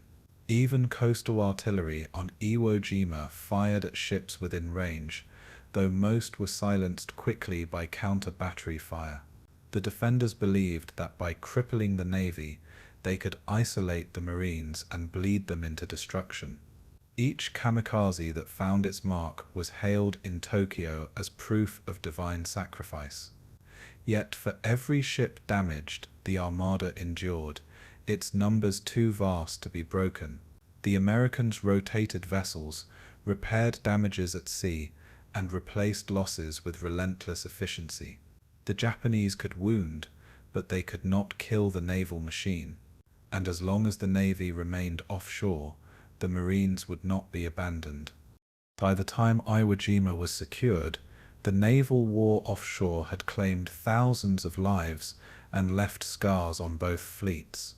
The Americans had lost dozens of ships damaged or sunk, with hundreds of sailors killed in fiery kamikaze strikes. Yet their presence had ensured the Marines prevailed, sustaining the battle with fire, steel, and air power. For the Japanese, the sacrifice of pilots and aircraft had achieved little beyond momentary destruction, draining resources desperately needed for the defense of the homeland. The naval campaign at Iwo Jima was a preview of the storm that awaited off Okinawa, where kamikaze attacks would reach their peak. But for now, it remained a vital chapter of the struggle, proof that the Pacific War was fought as much on the waves as on the sand. The sailors who stood watch offshore endured a battle as savage as the one ashore. Their courage bound the invasion together, turning chaos into victory. And in the shadow of Iwo Jima, the sea itself had become a battlefield of sacrifice. By March 1945, Iwo Jima had earned a grim name among the Marines who fought there: the Island of Death. Every ridge, crater, and tunnel demanded a price in blood, and the price only grew as the battle dragged on. The initial euphoria of raising the flag on Suribachi had long since given way to the reality of attrition warfare. Marines advanced yard by yard, sometimes spending an entire day fighting for a single fortified cave. The Japanese, hidden underground, emerged to strike, then vanished back into their labyrinth, leaving only bodies in their wake. Mortar fire rained endlessly, shattering nerves as much as bodies, ensuring that no moment felt safe. The volcanic ash offered no comfort, swallowing foxholes and collapsing beneath the weight of tanks and men alike. The wounded screamed for corpsmen, their cries mingling with the thunder of artillery and the crackle of flamethrowers. For the Americans, progress was measured not in miles, but in the number of comrades left behind. The island was not conquered, it was endured. The casualties mounted at a rate that stunned even seasoned commanders. In the first weeks alone, Marine divisions reported losses that rivaled entire campaigns in the Pacific. Units were reduced to fragments, with some companies fighting at less than half strength. Replacements arrived constantly, but their presence only underscored the losses, fresh faces stepping into the ranks of men who had fallen hours before. Corpsmen struggled to keep pace, their morphine supplies dwindling as the wounded piled up in makeshift aid stations. Hospital ships offshore overflowed with broken bodies, their decks lined with men wrapped in bandages from head to toe. The beaches became staging grounds not only for supplies, but for rows of the dead, laid out beneath ponchos as burial parties worked tirelessly. Letters from home were found clutched in lifeless hands, reminders of lives cut short in the volcanic ash. Officers wrote casualty reports with grim detachment, their pencils tracing numbers that represented shattered families. The battle was no longer a clash of armies, but a grinding machine that consumed lives with terrifying efficiency. For the Marines still standing, the psychological toll was as devastating as the physical. They lived under constant bombardment, their ears ringing and their nerves frayed from the unending explosions. Sleep was nearly impossible, stolen in brief moments between firefights, often interrupted by sudden mortar strikes. The sight of comrades torn apart became routine, numbing men to the horror even as it ate away at their humanity. Some described the battlefield as a vision of hell, with sulfur smoke burning flesh and endless cries echoing through the night. The volcanic landscape itself seemed malevolent, its black sand and jagged ridges swallowing men whole. Chaplains spoke of young Marines breaking down in tears, their spirits collapsing under the weight of exhaustion and grief. Yet somehow units pressed forward, their determination forged from shared suffering, every inch paid for in blood. One Marine later recalled, summing up the essence of Iwo Jima. It was not a metaphor, but the literal truth of their daily existence. On Iwo Jima, survival was as much mental as it was physical. The Japanese endured their own nightmare, though theirs was shaped by an entirely different code. Surrender was forbidden, and death was embraced as duty, a sacred offering to the emperor. Soldiers wrote farewell poems and letters before rushing into hopeless counterattacks, clutching grenades that would kill themselves and any Americans nearby. Others remained in their tunnels, waiting for the inevitable flamethrower or satchel charge, knowing they would die in fire or collapse. Food and water ran low, and some units survived on handfuls of rice or sips of sulfur-tainted water. The wounded were often left in the darkness, moaning until silence consumed them, their comrades too few to offer help. Officers encouraged the men to die with honor, promising that their sacrifice would inspire the homeland.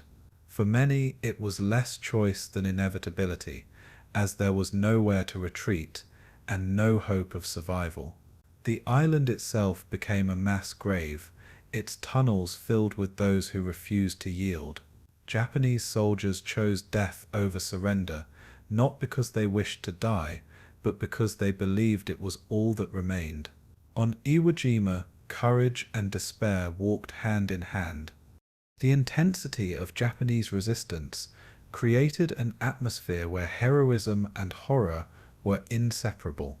Marines advancing into caves were met with suicidal charges at point-blank range, forcing hand-to-hand combat in suffocating smoke. Grenades exploded in confined spaces, shredding bodies into unrecognizable fragments. Flamethrowers lit entire chambers ablaze, burning dozens alive in seconds, their screams echoing through the tunnels. Some Japanese soldiers emerged only to feign surrender, then detonated explosives hidden in their uniforms. This constant threat eroded trust and hardened the Marines, who learned to meet any gesture with suspicion. Yet even in the midst of such cruelty, moments of humanity appeared. Corpsmen risked their lives to save wounded enemies, dragging them from burning bunkers to administer aid. Marines shared water with captured Japanese soldiers, even as their comrades cursed them for compassion.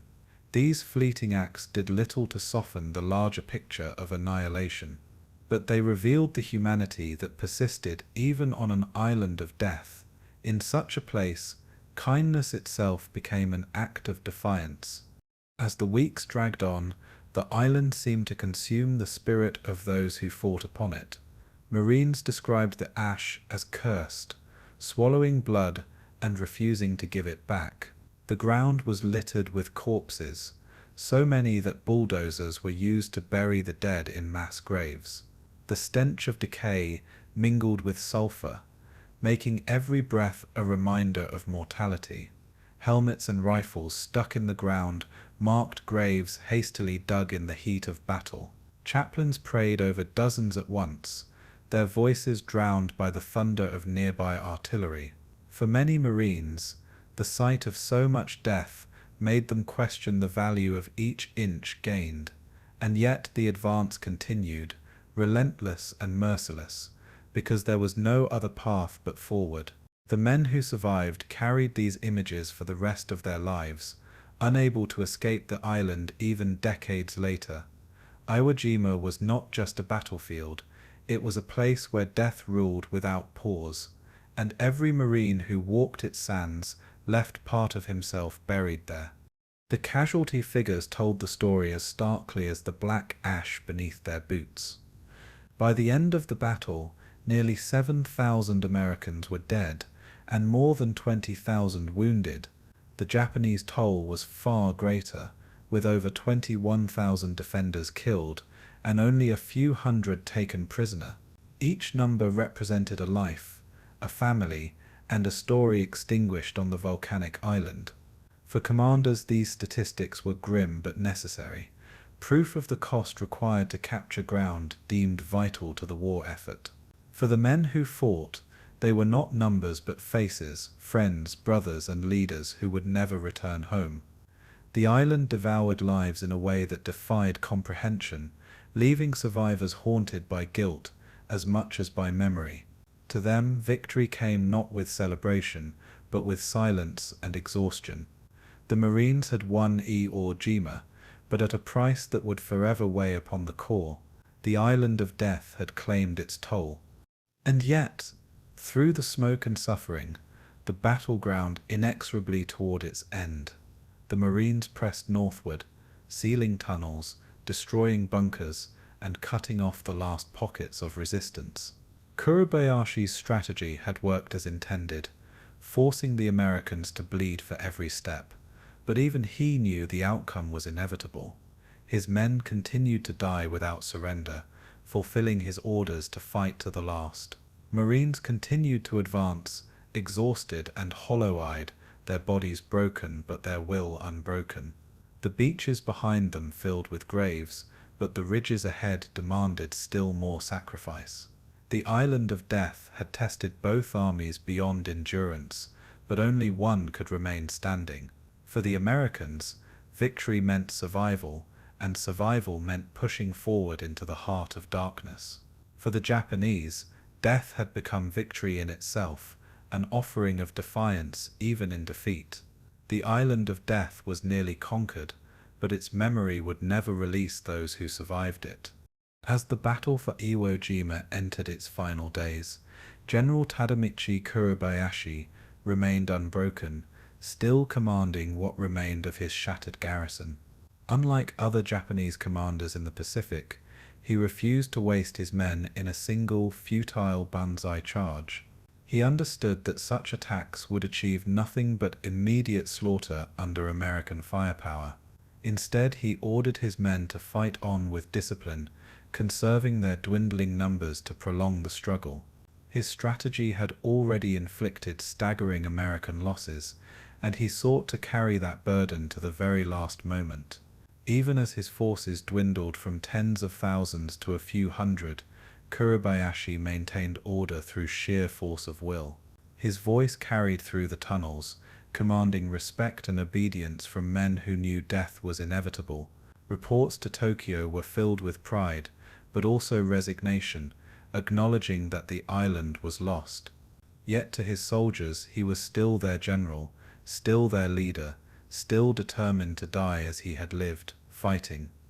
The final stage of his defense was marked by carefully coordinated attacks under the cover of darkness. Small groups of Japanese soldiers infiltrated American lines at night, emerging from hidden tunnels to strike when least expected. These raids targeted supply dumps, command posts, and medical stations, inflicting casualties and spreading fear among the exhausted Marines. Unlike the frenzied banzai charges of Saipan or Tarawa, these attacks were disciplined, designed to cause maximum disruption before vanishing again. Marines on watch described the eerie silence before sudden bursts of gunfire and screams shattered the night. Flares lit up the ridges, casting long shadows as figures darted through smoke and ash. Every Marine slept lightly, rifle within arm's reach, knowing death could come in the darkness. The Japanese who launched these attacks did not expect to survive, but they carried them out with precision and resolve. For the Americans there was no true rest until the island was silent, and for Kuribayashi, each night of resistance was another victory in defiance. By mid-March, the remnants of the garrison had been pushed into the northernmost ridges, trapped in a shrinking pocket of ash and rock. Food and water were gone, and ammunition was nearly exhausted, yet still they fought. The survivors were no longer units but fragments. Small bands gathered around officers who carried out Kuribayashi's orders to the end. American patrols encountered resistance in unexpected places, ambushes sprung by men who had been presumed dead. Mortars fired their last shells with devastating precision before falling silent forever. Flamethrowers scoured the tunnels, but even then, defenders clung to their posts until consumed. Marines advancing through the ruins found tunnels filled with bodies, many clutching grenades to their chests, ready to explode at the first sign of capture. The fighting was so close and so savage that some Marines admitted the last days were the most terrifying of all. For Kuribayashi's soldiers, death was not just accepted, it was embraced. And for the Americans, victory was measured in silence, not celebration. Kuribayashi himself refused to be captured, maintaining his command post deep within the northern tunnel complex.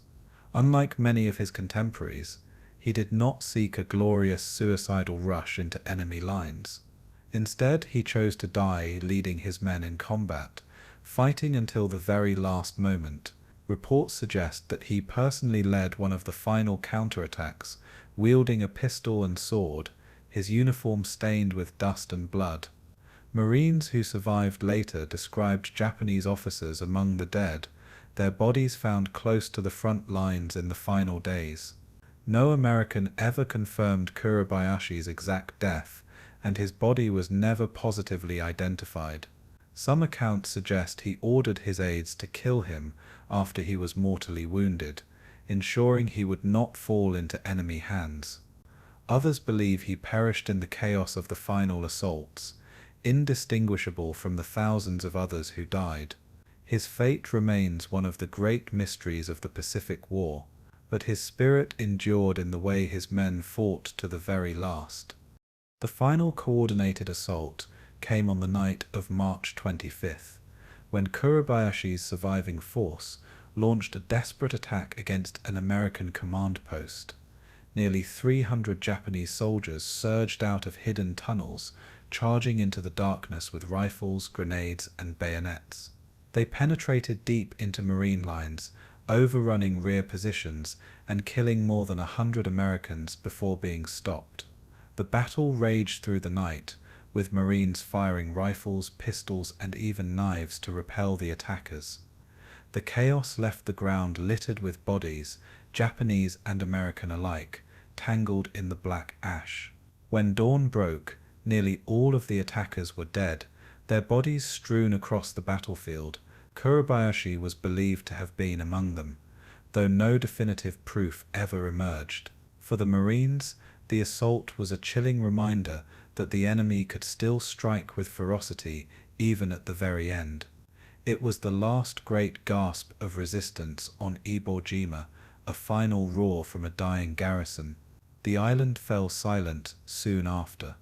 For the Americans, the end of Kuribayashi's resistance brought relief, but also awe at the scale of his defiance. Marines who had expected suicidal banzai charges were stunned by the discipline and coordination of his defense. He had forced the United States to expend unprecedented manpower and firepower to take a speck of volcanic rock. His strategy had inflicted more than 26,000 American casualties, making Iwo Jima one of the bloodiest battles of the war. Commanders who studied the campaign admitted grudging respect for his brilliance, even as they condemned his cause. For the men on the ground, the respect was simpler.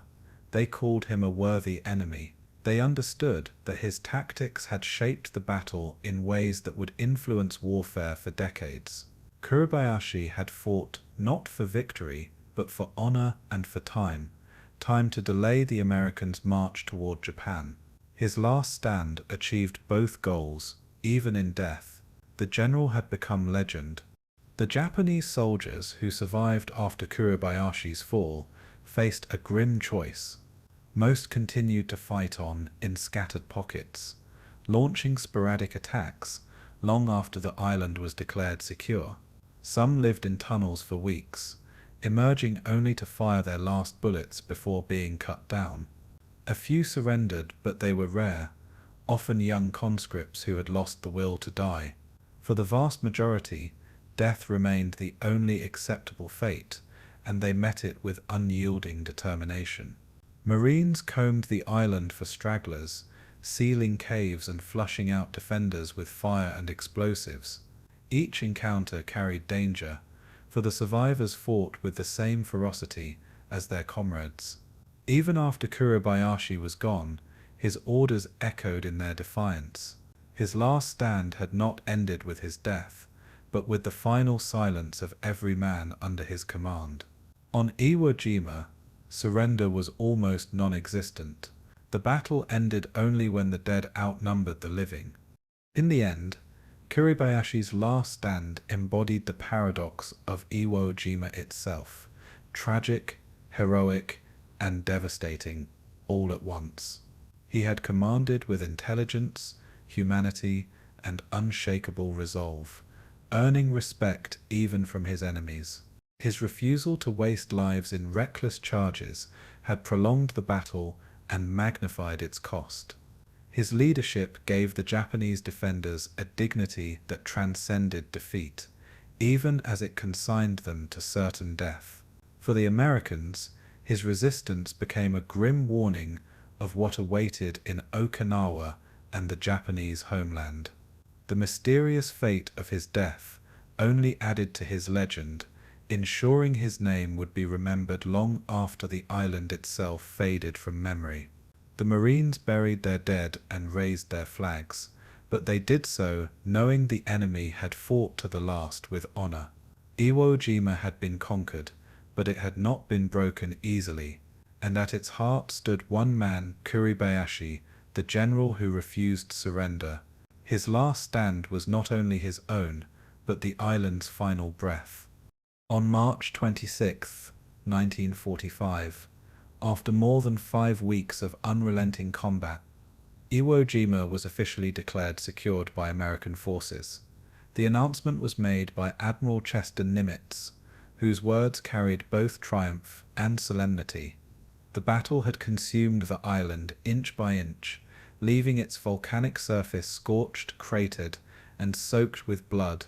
Of the nearly 21,000 Japanese defenders, Only a few hundred had survived to be taken prisoner.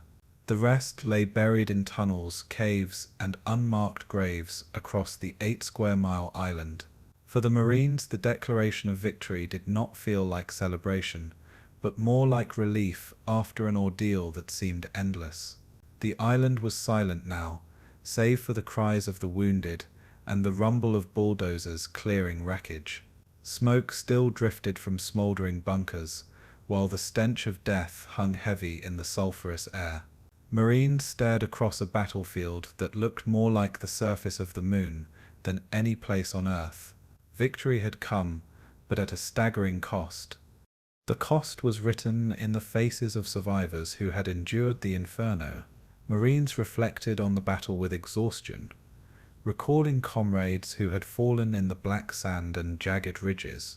Some spoke of the horror of flamethrowers and grenades, of hearing enemies scream as they died underground. Others remembered the courage of corpsmen and officers who risked everything to keep men alive. Each survivor carried scars, some physical, some invisible, that would never fade. Men who had stormed the beaches on February 19th now stood hollow-eyed, their youth burned away in weeks of ceaseless combat.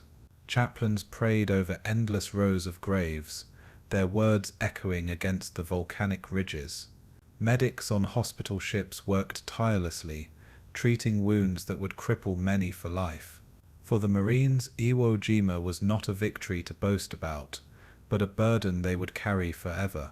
Every inch was paid for in blood, one survivor later said, and none who fought there would ever forget that price.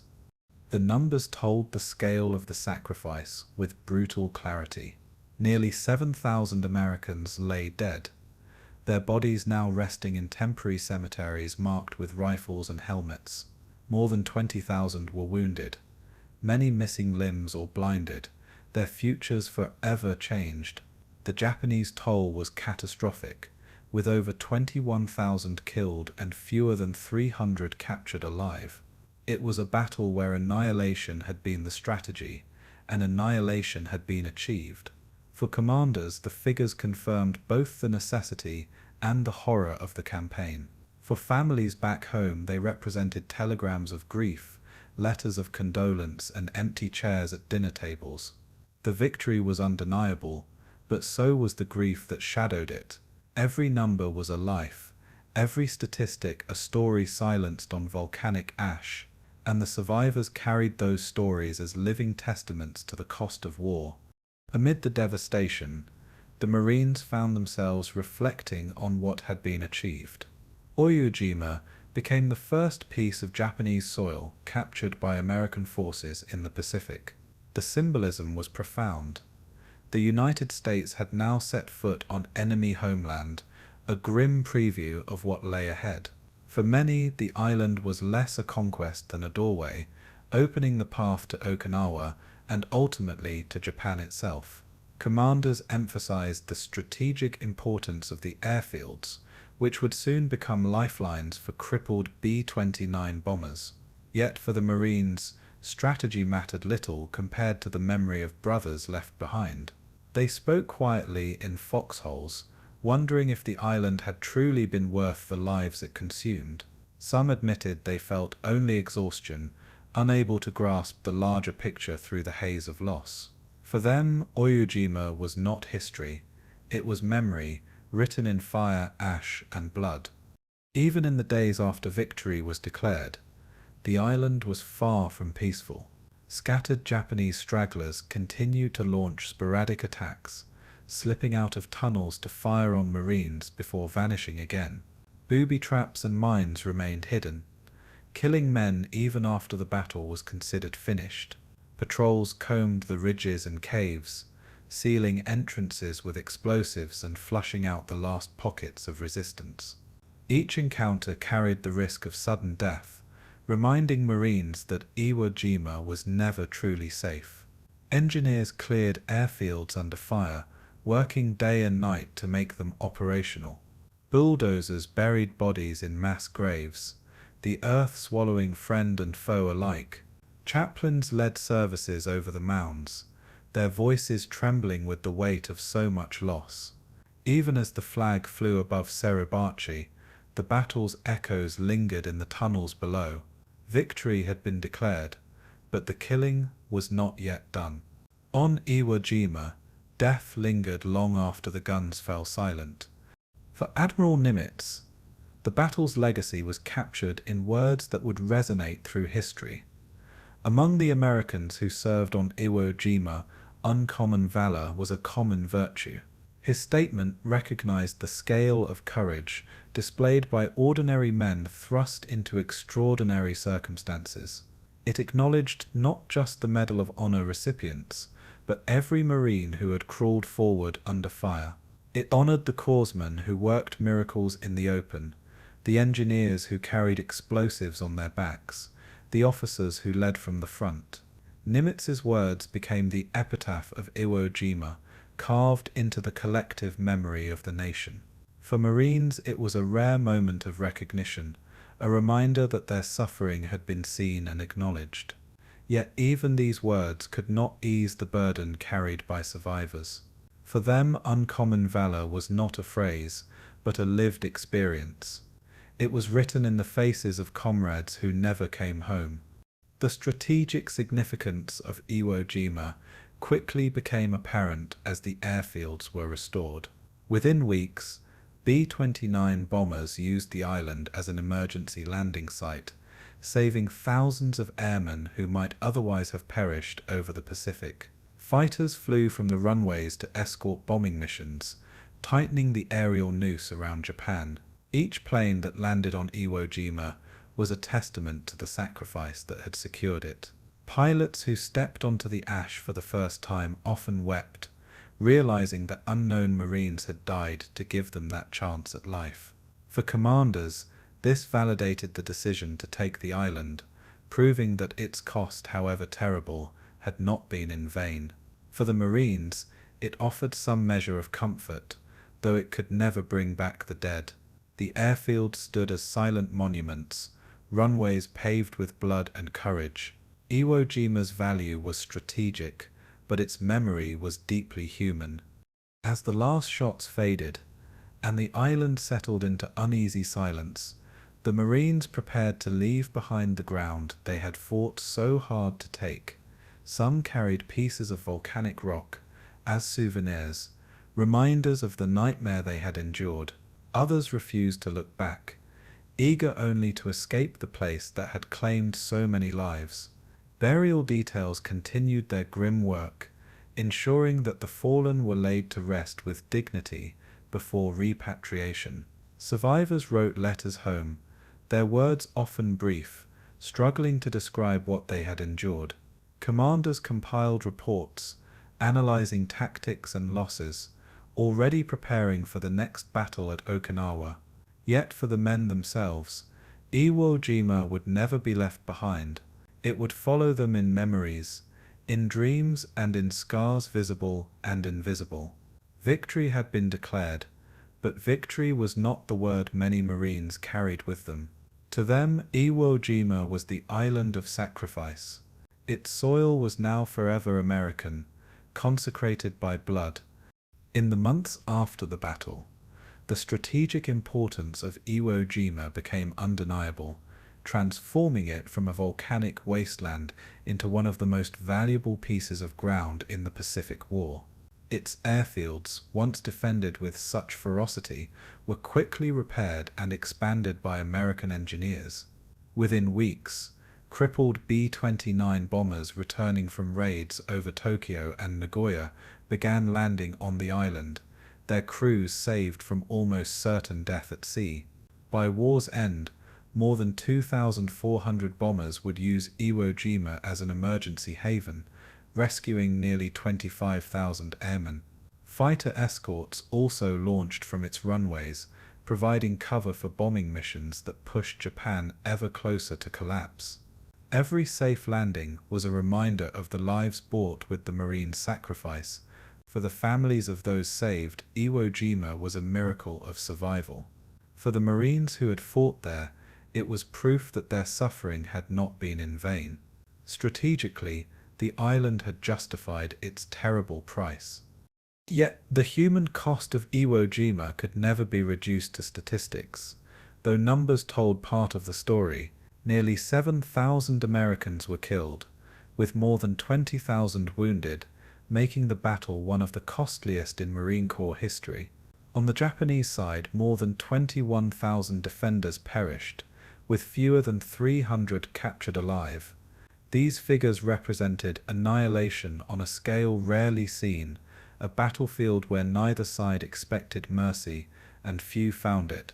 For the Marines, the casualty rates were staggering, with some units reduced to fragments within days. For the Japanese, the losses were absolute, their garrison erased from existence in the name of honor and defiance. Families on both sides would mourn for generations, their grief carried in silence across oceans and borders. The island itself became a graveyard, its tunnels filled with the dead of both armies. Even after victory, bulldozers buried remains in mass graves, consecrating the soil in blood. Iwo Jima was no longer just a place, it was a monument to sacrifice.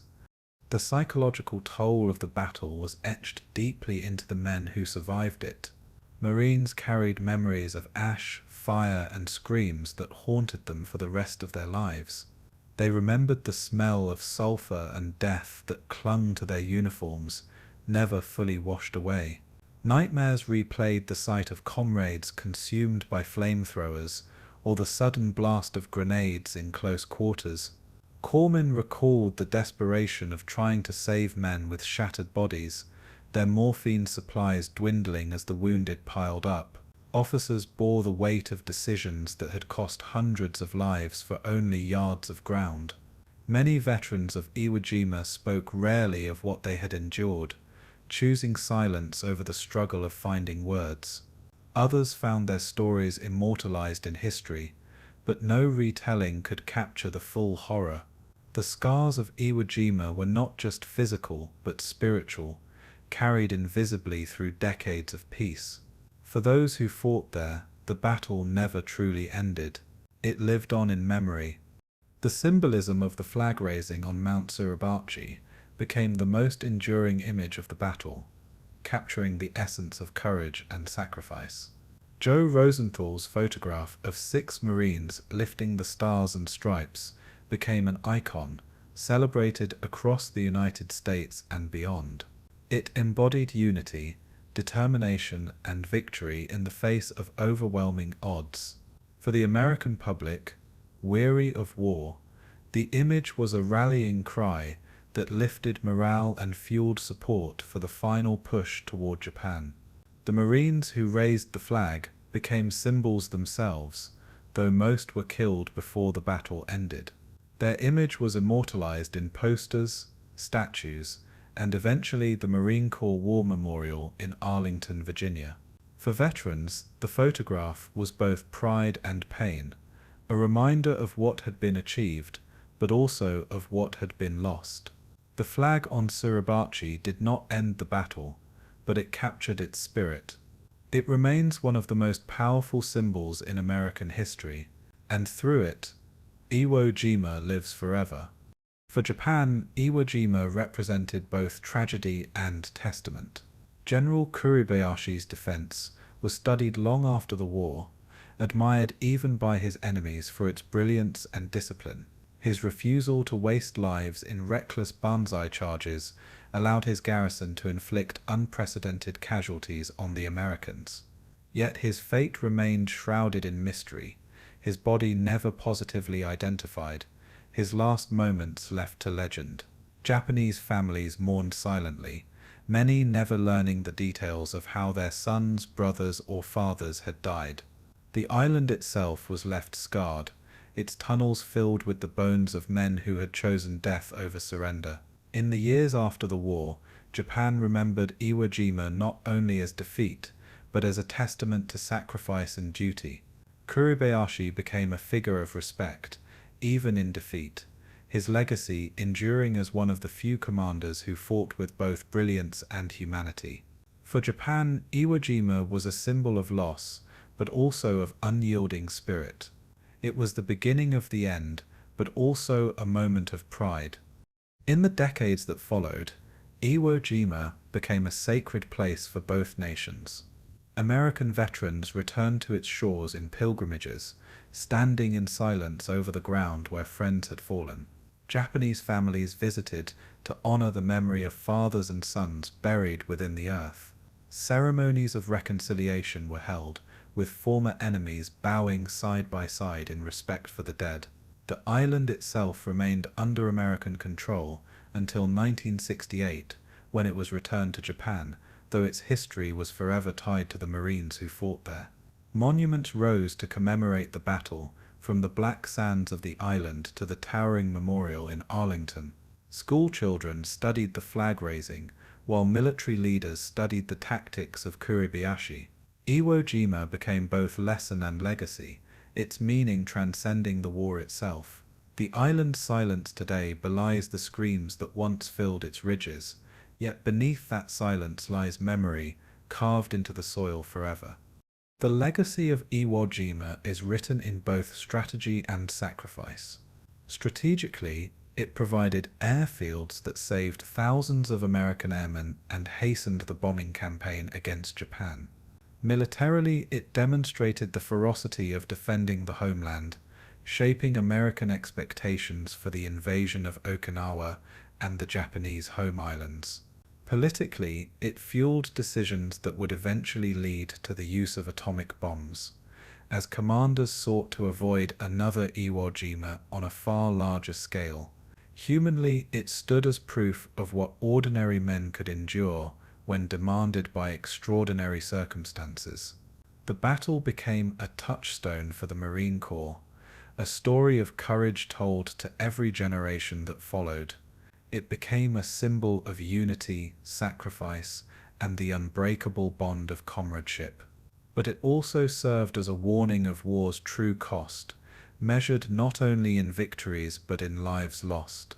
The legacy was both proud and tragic, triumphant and haunting. Iwo Jima would never be forgotten. Today the name Iwo Jima evokes both reverence and sorrow, a reminder of the highest price paid in pursuit of victory. Its legacy is carried in monuments, in books, in films, and in the memories of those who walked its black sands. The battle remains one of the defining moments of the Pacific War, etched into the history of two nations forever linked by its carnage. For Americans, it is remembered as a triumph of endurance, courage, and sacrifice. For the Japanese, it is remembered as a final act of defiance, fought with honor in the face of impossible odds. For the world, it is remembered as a symbol of war's extremes, the best and worst of humanity revealed in fire and blood. The island itself remains quiet now, its tunnels collapsed, its beaches washed clean by the tide. Yet beneath that silence lies the memory of what was endured there. The legacy of Iwo Jima is not just history, it is a story of humanity, sacrifice, and the cost of war.